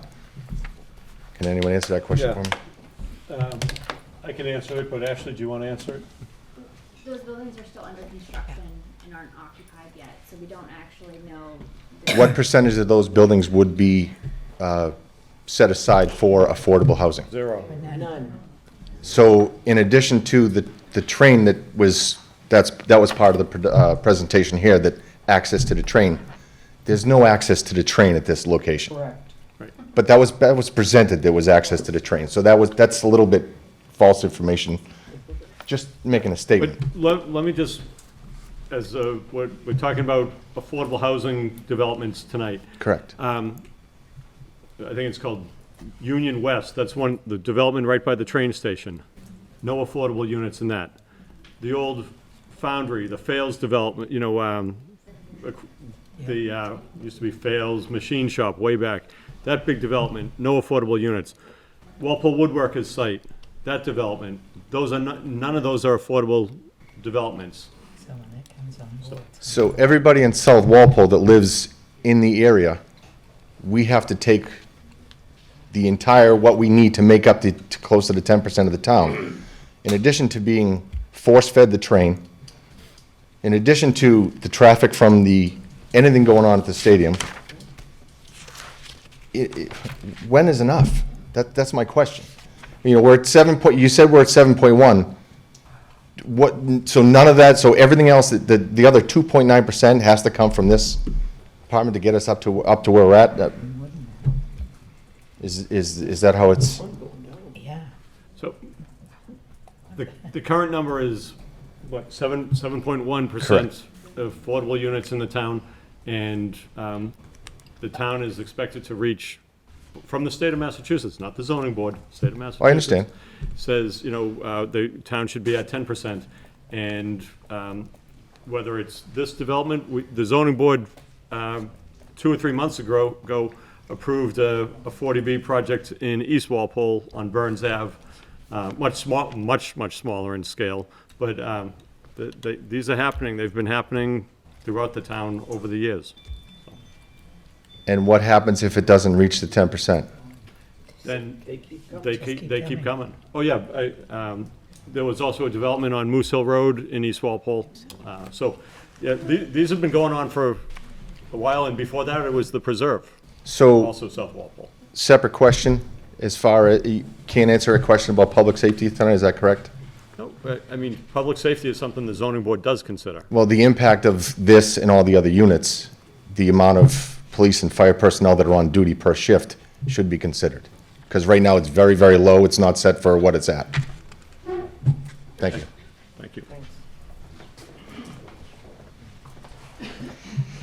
Hi, Becky Litvak. I live at 1925 Washington Street Extension in South Walpole. I don't even know where to start. So, a couple of questions, I guess, to start. We talk about traffic and the traffic studies to come and whatnot, but we're talking about traffic with, say, an extra 800 cars, which is obscene in my perspective with young children at my house and our families. So, but we're talking about the 800 cars that are going to come with this unit, but we're not talking about for traffic is also how long this project is going to take to be built and all the heavy machinery and the constant traffic that's coming with the progress of that. So just something to take into consideration too. It's not, I feel like a lot of times we're focusing on the project when it's here and what's going to happen and how that affects us, which we could go on forever about. But we haven't touched on the process and how it's going to affect us while it's being built. I mean, you're talking a massive complex in our backyards. And I can just only imagine the backup that's going to happen on Summer Street because of all of that. And that's not something that's going to be a couple of months. I mean, we're talking years probably to complete that. So just adding that to everything as well. You have the letters that we all wrote to Mass Housing, correct? Do you have Yes. copies of those? Yes, Yes, we do. they're on the web, they're on the webpage. Have you read all of those? No, Will you be? yes. Okay. I do have one quick question. When we had met with this gentleman in October, he had spoken about 300 units. What's the total units they're looking at now? 300. we're at 300, because there was talk at a previous meeting that it had gone up, but we're back down to 300? Okay. All right, I'm gonna leave everything else. I really do hope that you do read those letters. I took a lot of time writing mine, and the concerns are great in there. Okay, thank you for your time. Okay, and one thing on that, you mentioned the construction, construction, it really comes out to construction schedule. One of the things that we can look at is, could even consider deliveries during school time, so that we do not have, trucks and, cement trucks in the area when school is beginning or ending. So Appreciate those that. are things that the zoning board can absolutely do as far as conditioning a project. Also, just on that, living with the train literally in my backyard, just to make sure that there's someone who's policing all of the hours and restrictions that you're putting on, because when the craft line changed, trees were going down, and it was before the approved times. So just making sure that that's happening as well, okay? Thank you so much. Hi, Dawn Freiberger, Precinct 5 RTM. I have a question of how you guys are going to organize yourselves to look at all these different issues. Is there going to be an agenda of, on this particular night, we're going to talk about traffic, this particular night, we'll look at conservation? Yes. Okay, great. And will that be posted somewhere so that if someone wants to come speak about traffic specifically, they will know when to come? Be on that Yes. website. Yep. Okay, It'll that's be great. on Thank you. the website, and after tonight, we're gonna say when our next couple meetings are, and we're also probably gonna try, we'll work with the applicant to find out if we can schedule a site visit. Okay, that's so it'll be very clearly organized and broken down so everybody can be aware of what's being discussed when. That's my intent. And will those be open for public comment, or is it just to hear what's Public- being said? Public hearings? Yes. Yes, it's, yes. Where we can speak if people wanted to? Tonight, Okay, you've had everybody, I wanna make sure people get a chance to speak. You've turned up tonight, come out tonight, so if people wanna say something, say it now. okay, thank you. But there'll be many more hearings. This isn't your last chance to say something. Hi, my name is Erica Burden. I'm Precinct 5 RTM as well, and I live on 1915 Washington Street, right in South Walpole as well.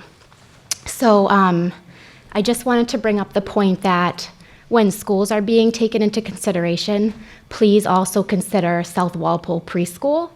It's right next to Boyden, and they have different start times and end times, and those little kids are often outside playing in the front. Cars definitely creep up and wrap around like Washington Street and into that parking lot. So when considering construction and traffic studies and all that, please also don't only consider Boyden, but you have to take into consideration the preschool as well. Okay, we will. Okay, thank you. Thanks. Okay. Good. Yes, Mr. Hamilton. Hamilton, Precinct 5. I learned something tonight. I learned that gatehouse has now got vacancies. That's concerning. This project is going to raise our tax levy by how many millions? Do we have an estimate of how many millions it's going to raise our tax levy? No, and that's not something that the applicant has to provide. That's not something the zoning board takes into consideration. Well, one of the things that is important to me and to the town employees is that if we have a tax levy and we can't collect the taxes because of property that's not being rented or homes that are not being occupied, where people have gone bankrupt to get rid of their mortgage, what happens is the town goes into receivership like Chelsea did. I was a lecturer at Boston University when that happened, and I knew Dr. Silber very well.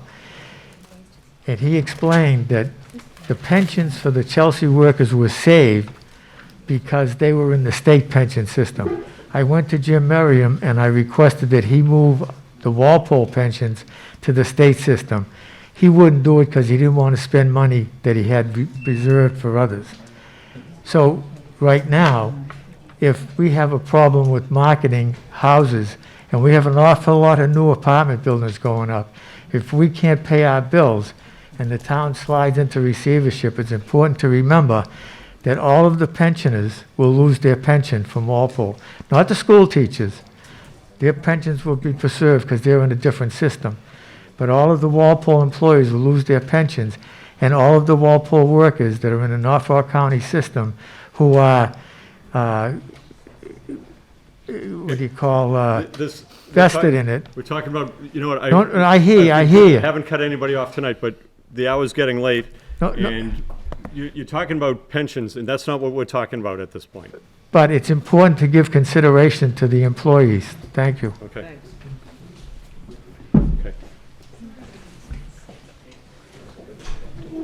Okay. Good evening, Bernie Goba, Precinct 5.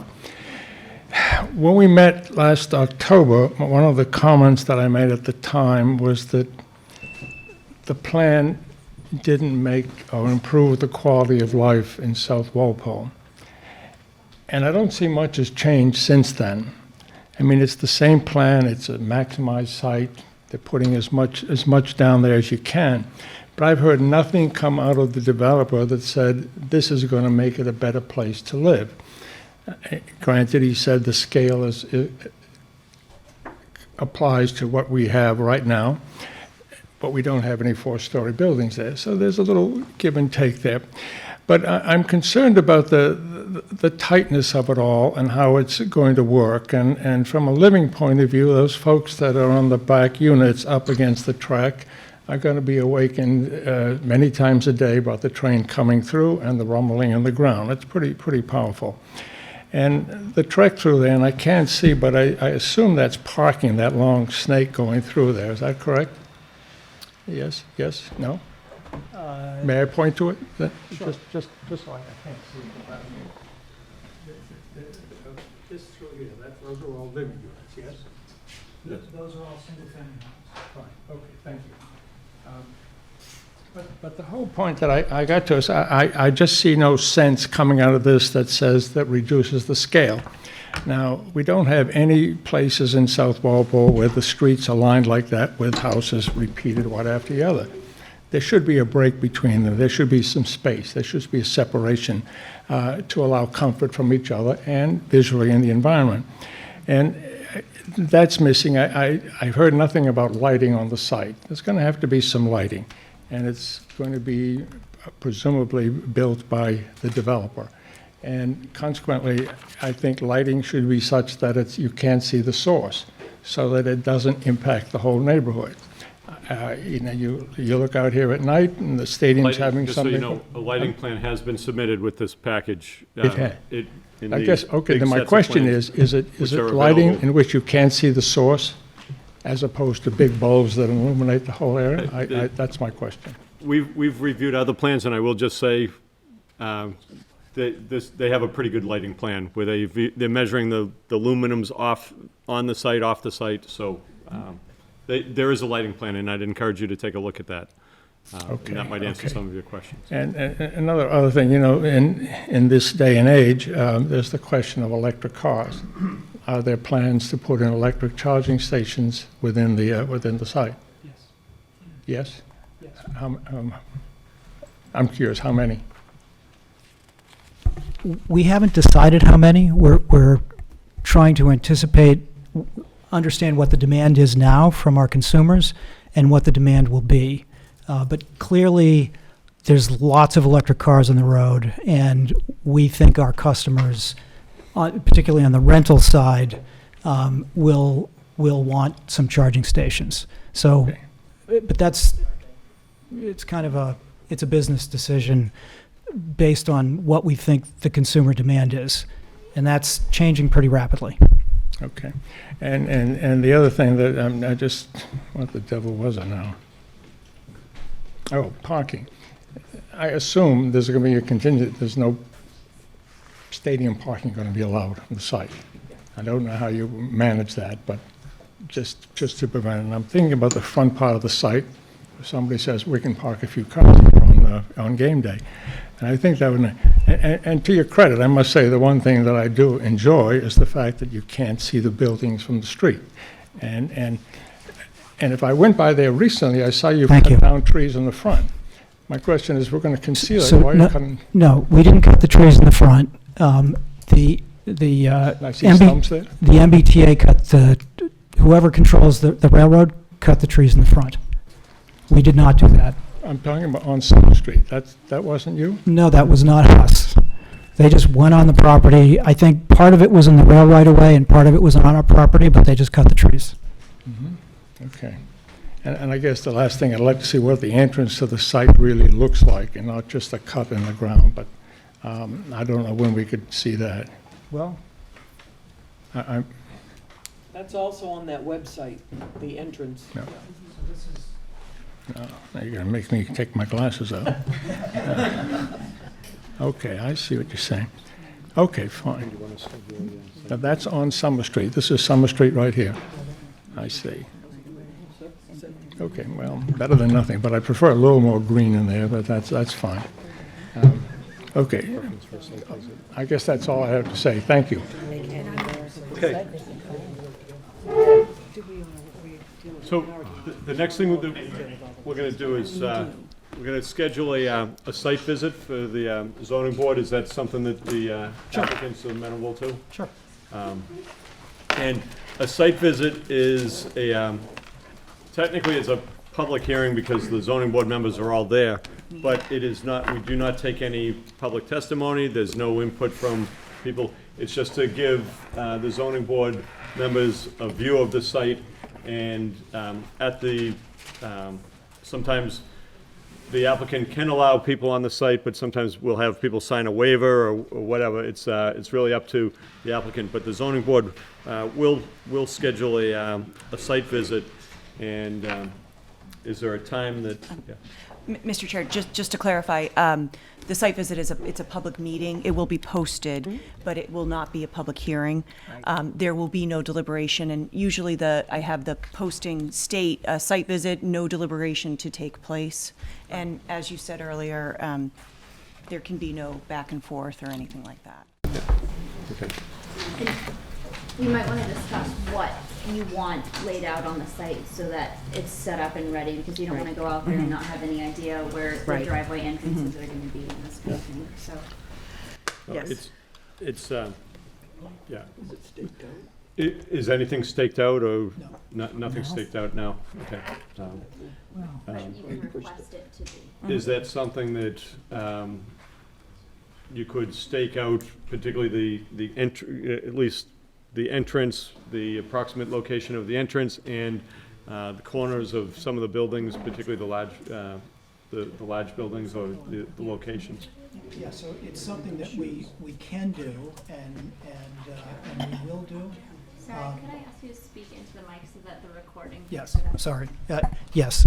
So the answer is yes, it is something that we can do and will do. We don't do it by ourselves, however, so we need to get a survey crew out there and actually do it, so we need to agree on a date that provides sufficient time. Fridays are going to be the best day of the week for me. So 2 weeks? Okay. So Bob just said Fridays are the best day for him, and I'd agree with that. Is there a time we could do it on a Friday at 10 o'clock in the morning? Is that how's that? Or later? Oh, that's fine, yeah. Okay. So I've seen it. No, I think they'd need at least 2 weeks, so 3 weeks from now. 27th? That Friday I can't do. I can't can do do the 20? 20th or 20. I can do it. if they can do it by the 20th. I think we could do the 20. Rental person. Okay. It is Jessica, right? So, Good. Okay. So So, and what's your thoughts on public being there? we'll ask people to sign waivers, but it's fine. Okay. Good. I think that's. And you know, I would say it's tick season, and so Always tick season it now. seems to be always tick season now, for sure. But I think just people should be aware of Res that. proper. And it's, you know, it's a wooded site. People should wear their boots and whatnot. I think it would be helpful to have an offline or some agreement on what exactly you want, because it's a really large site. In 2 weeks, we're not going to stake out all the buildings. And Right. I think at least from my perspective, if we could see, I think there's going to be a lot of concern about the entrance? the entranceway. Sure. How that's configured. Yep. Particularly those 5 single-family homes by the entrance, where those are going to be situated because of the proximity to the neighbors. And then general, take a look at the site. Maybe get an idea. I don't even know if we'd walk all the way to the back, but where the large buildings are going to be, because I think there might be some interest as far as how far back. I think he's used the term 1,600 feet back or something, but 1,650 feet yeah, from Summer Street. So And how close to the tracks they're gonna be?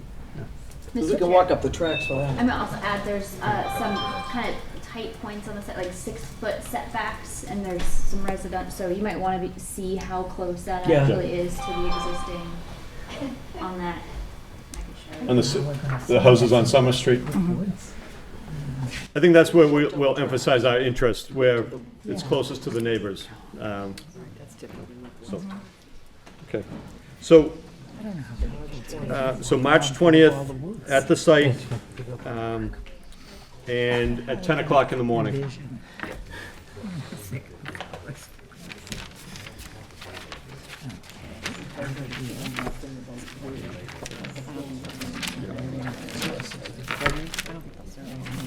I'd almost think it'd be beneficial to see the school kind of using at the same time to really see the impact of. I mean, I don't mind 10 a.m., but I guess I'm just wondering if we would. There's an area, I was on, I Well, I went think to the Mass. school gets out at We're not done with this hearing yet, folks. Yes. Would it make any helpful points to just see maybe the Boyden School exiting the property at that same time that we do our site visit to see some of the traffic impacts that might be imposed in that area? In other words, 2 birds with 1 stone, he's saying. I know that's gonna be under review anyhow, so I don't know if that's necessarily. I think we can kind of just do that on our own, Right. pretty much. Yeah, I think that's definitely something we're going to consider, but for that day, the 20th, Just stick to the we'll site. stick with, Yeah. I agree. getting out there at 10 o'clock. Okay, one thing I do want to, I've got a few things to go over tonight. The board members who are going to be sitting on this case are the five board members that we have here tonight. And we had one board member who recused himself because his son had done some work on this. If any members miss a meeting, they can use the Mullen rule, which allows them to watch the video of this, sign an affidavit that says that they got caught up with the information that was presented, and they can sit on that. But if any members miss more than 2 meetings, then we'll have to go to a 4-member board or less on that. So it's important that we are limited to 180 days, and that is something that we would definitely cover. We were supposed to have a poster at someplace around here about meeting etiquette. I don't know what happened to that. Where is it? Oh, okay. Oh, good. Okay. So just how we conduct a public hearing. So that will be at the meeting. We have a number of correspondences that have been submitted to the zoning board. I am not going to read those into the record. It would take most of the meeting, but those are all going to be posted on the website. Board members will have a chance to review them and will review them. We already covered applicants. Okay, need for a consultant. We've talked about peer review. Do we want to talk about that with the applicant tonight? You have a proposal from Tetra Tech, which covers almost every subject except for architecture, but you then have a proposal from, for architecture, a peer review proposal. So the proposals are, they're based on the subject matter that applies to 40B. So for example, there's traffic, there's civil, the architecture obviously will do the design and the architecture of the buildings. It will look at massing, density, things like that. There's wetland review, And then the other thing is that in this 40B, a little bit different from other 40Bs that I've done, we have a contamination LSP review as part of the peer review. So it's comprehensive, it covers everything. Tetra Tech is an international engineering firm. They have done quite a few peer reviews for 40Bs in Massachusetts, so they are familiar with the process, very familiar with the process. So what the going forward would be that if the zoning board votes to approve the proposals from Davis Square and Tetra Tech, then the applicant will submit the amount and the proposal to the town treasurer into a 44 section 56G account. And any money not spent will go back to the developer. It's important to remember that under the statute, the developer funds the account. However, the peer reviewer works for the town. That's right. So the peer reviewer will be answering to the ZBA. They will not be answering to the applicant. Under the statute, there are only a couple objections that the applicant may present. The one objection is if there's a conflict of interest with the consultant, and I can tell you that Tetra Tech did do a conflicts check. And they do not have a conflict. If they did, they wouldn't provide a proposal. And also, there can be an objection as to the, I don't want to say credibility, but qualifications, credibility of the actual peer reviewer. And I'd be extremely surprised if anybody questioned Tetra Tech. Okay. Or Davis Square. Or Davis Square, yes, for that So- matter.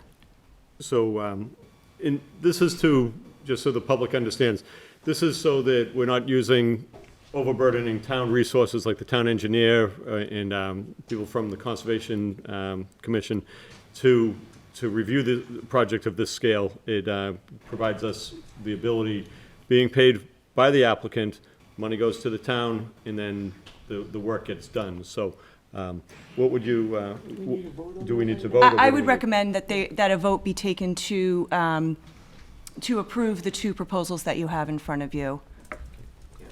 And then as soon as the account is funded, the work begins. Okay. Okay. So could I have a motion to appoint Davis Square Architects and Tetra Tech for the peer review of the 55 Summer Street projects, I guess. And in the amount. Mr. Chairman? Yeah, I'll get to you in 1 second. In the amounts outlined in the two proposals from Davis Square and Tetra Tech, yes. I don't have a problem with peer review in general. I just want to make a couple points, and just for the record.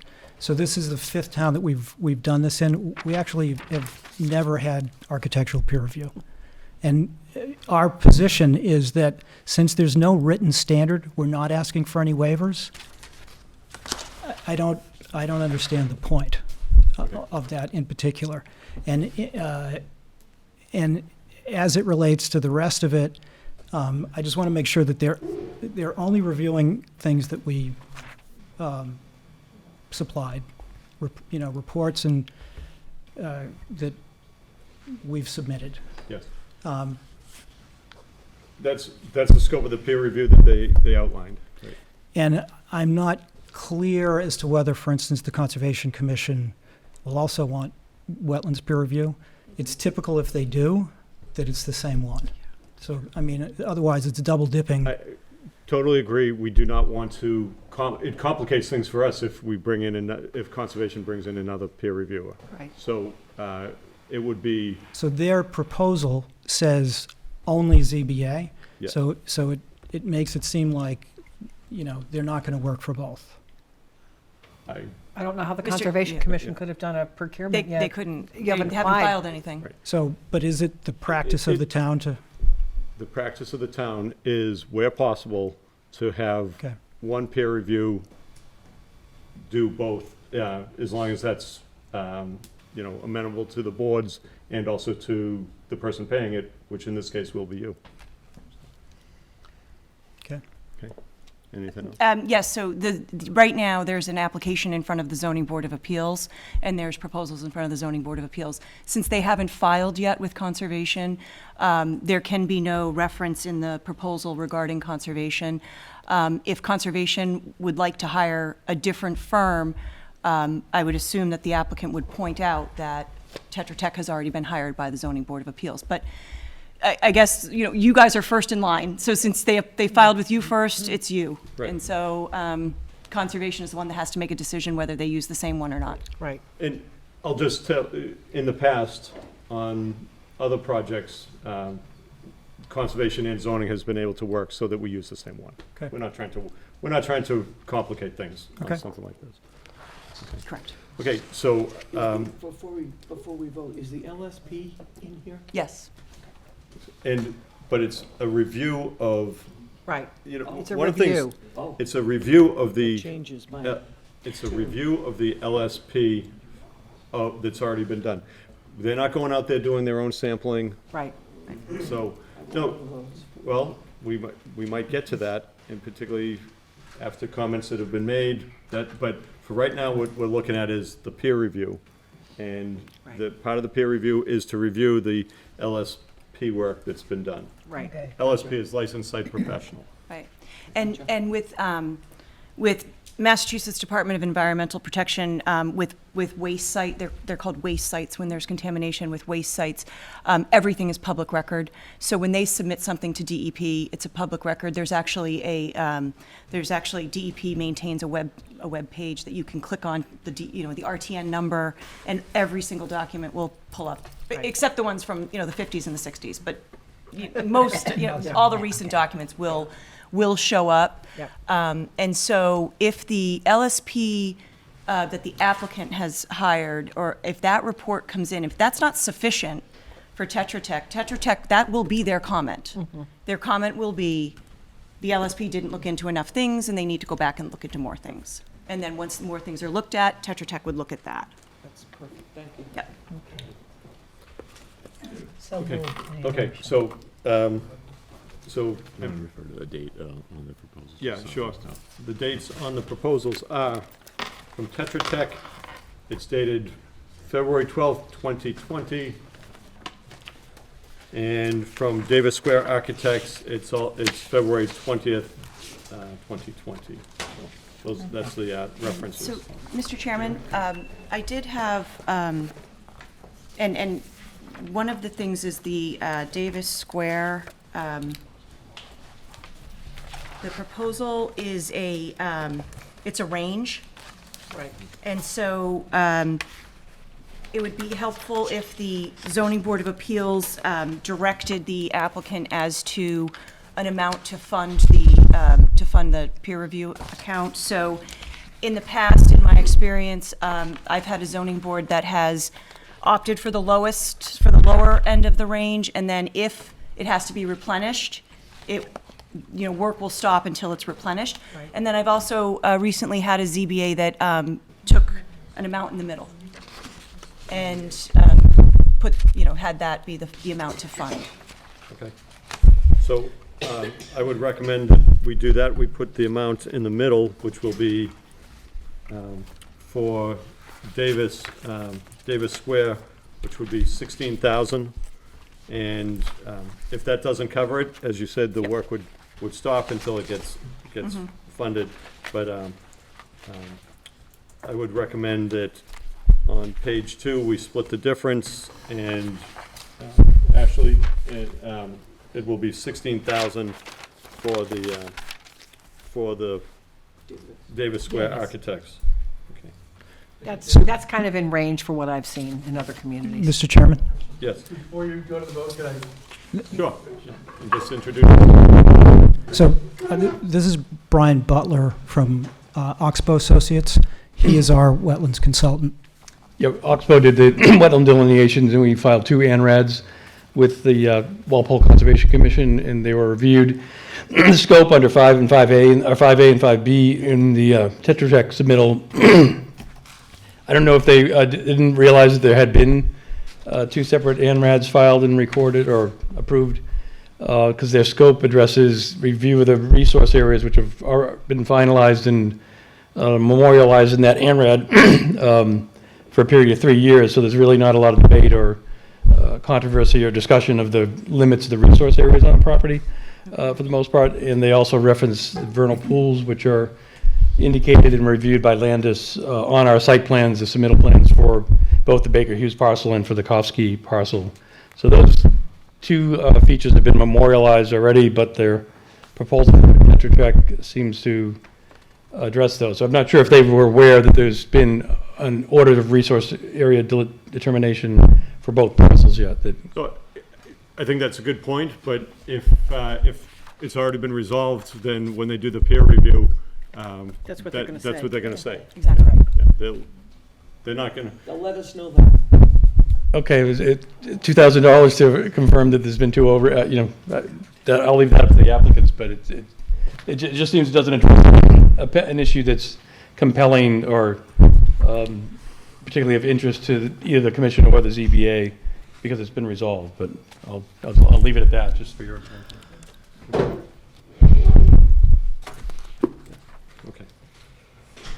Okay, so this is just to vote on the peer reviews. Do you have anything you want to say on that?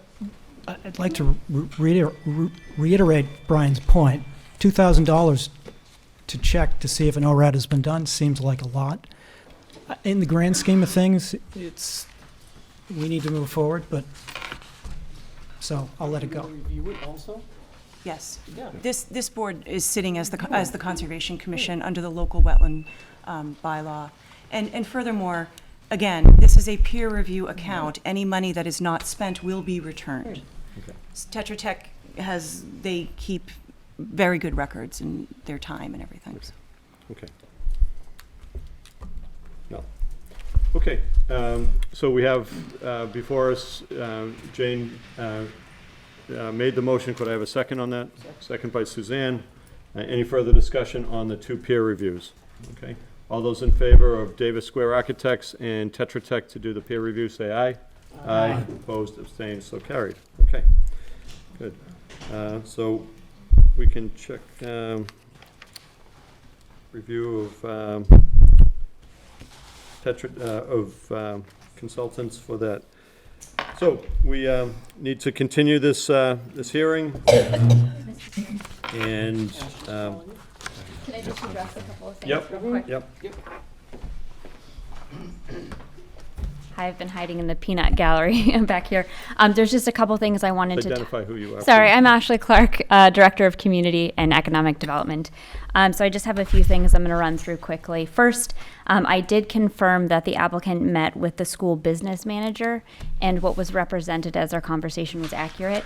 I will work with them to get a memo to you that confirms the school bus can go through. Second, there have been a lot of safety issues brought up tonight, and there are many more that need to be discussed. So yes, as we move forward, we're going to have targeted agendas so that we can really dive into all of these topics.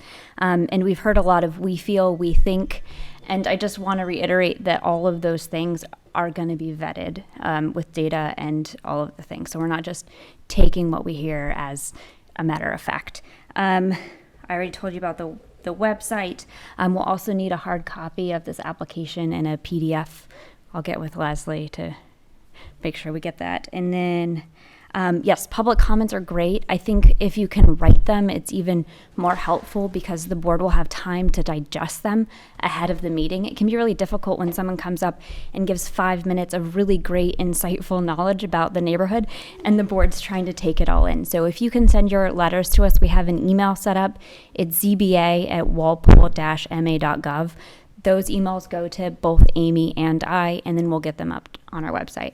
So that's, I think, all I have, unless there's something I missed. No? Okay. Thank you. Okay. The next thing we have to do is, we've already discussed dates to continue this to. What's that? Mr. Chair, can I ask one other question? Sure. Just in terms of going forward, typically in our previous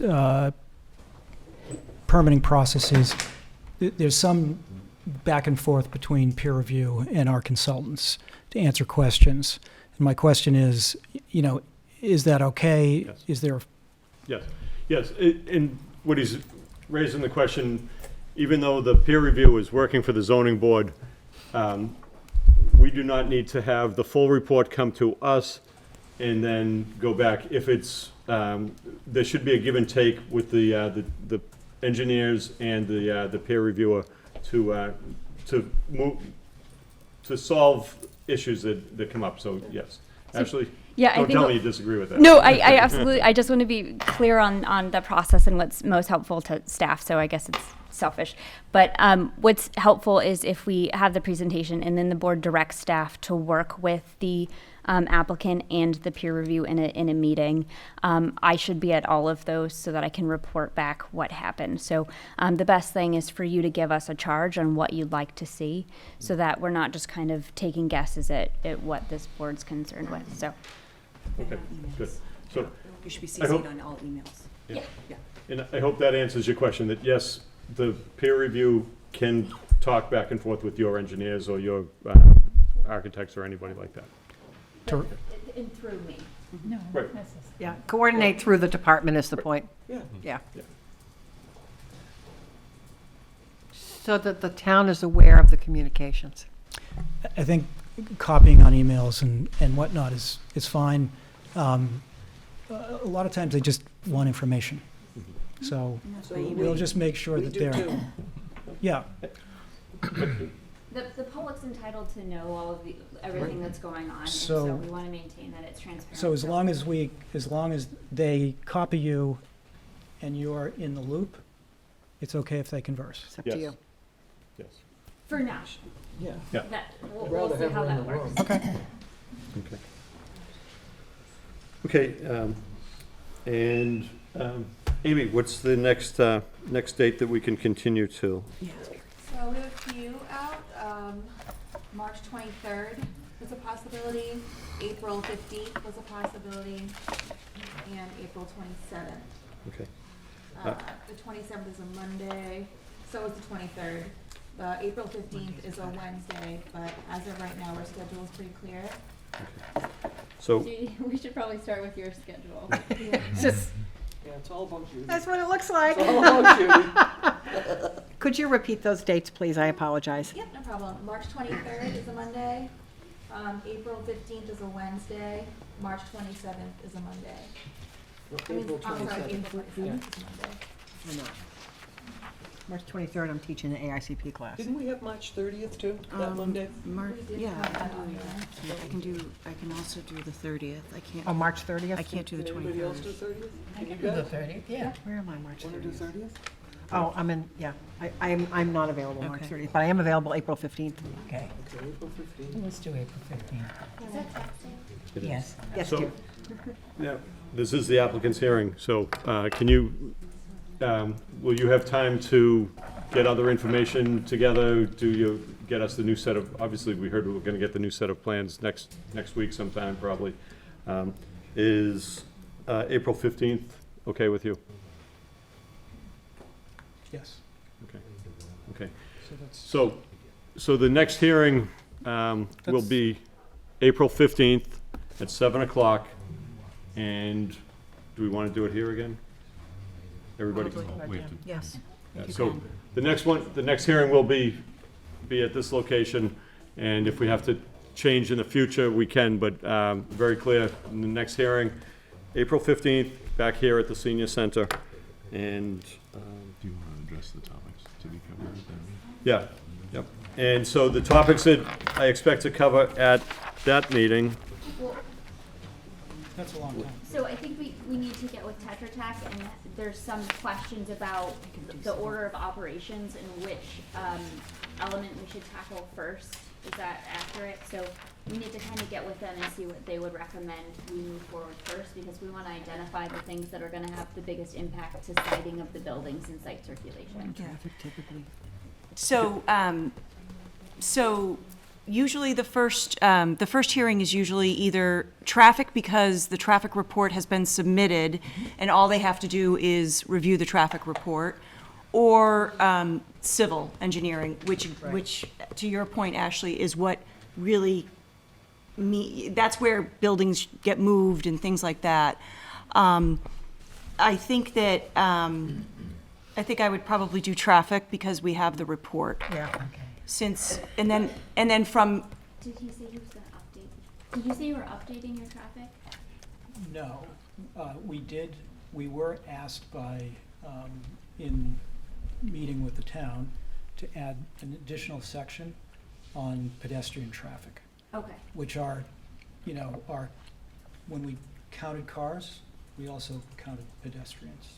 So that information is available and we'll submit that. so Probably early next week. So if the next meeting is going to be traffic, in the meantime, Tetra Tech can come up with what they would suggest as a schedule of topics for That's a good idea. future meetings. Okay, so let's plan on for the next meeting, the topic will be looking at traffic and a detailed look at the entryway, site, as far as traffic and site flow in and out of the proposed development site. Okay. Good. And the last thing I have, Ashley already said it, but please, if people have comments, please submit them in writing to the town. That helps the process and make sure your information gets recorded correctly. And so we will continue until April 15th, 7 o'clock, right here. And the applicant will sign a continuation paper. Do you have continuation form? We don't need one. Is, Like Okay. the time extension we have as signed, but Okay. What? we don't need a sign for the continuance. We don't need. I any. always did that. Um, I think that's what Joan wants. Yeah. Never hurts. It doesn't. I would agree. It doesn't hurt. So we can get one. I can put one together. Don't worry. But That the applicant will sign. yeah. Could But we- we will not. We aren't at this time extending the 180 days yet. No. So we're just doing a continuance. So This is yeah, just to I can pull continue that to together. a date certain. Sure. Yeah. Yes. is it possible to schedule a second date? Because April 15th is pretty far away, and we have to line up our consultants. They're all busy. Well, we can work together once we have an idea from to get the next meetings penciled out outside of the hearing. We can get dates and availability and coordinate with Okay, you. well- So we don't, that We- doesn't have to be done at a hearing. No. Well, the dates need to be announced at the next meeting, but they don't, Okay. I think that can be worked out administratively, and then the board, assuming it's all right with the board, they can bless it. We walked into this meeting with a number of dates already that we've already hashed out, so, Okay. so we can work, during this time to figure out what the next dates will be for the, as we move out. And we'll share that with the public, so everybody knows what we're looking at for future dates. Okay, thank you. But clearly, the next date for the hearing will be here on April 15th. So, Mr. Chairman, one thing I just wanted to point out was that the applicant just indicated that 415 was far into the future. Tetra Tech cannot start their review until the fund has been funded. So it's a little bit in the applicant's hands at this point when that peer review can start, and obviously Tetra Tech will need some time. So. Okay. When do you expect to be able to make payment for the peer reviews? Tomorrow. Okay, okay. That's great. Okay.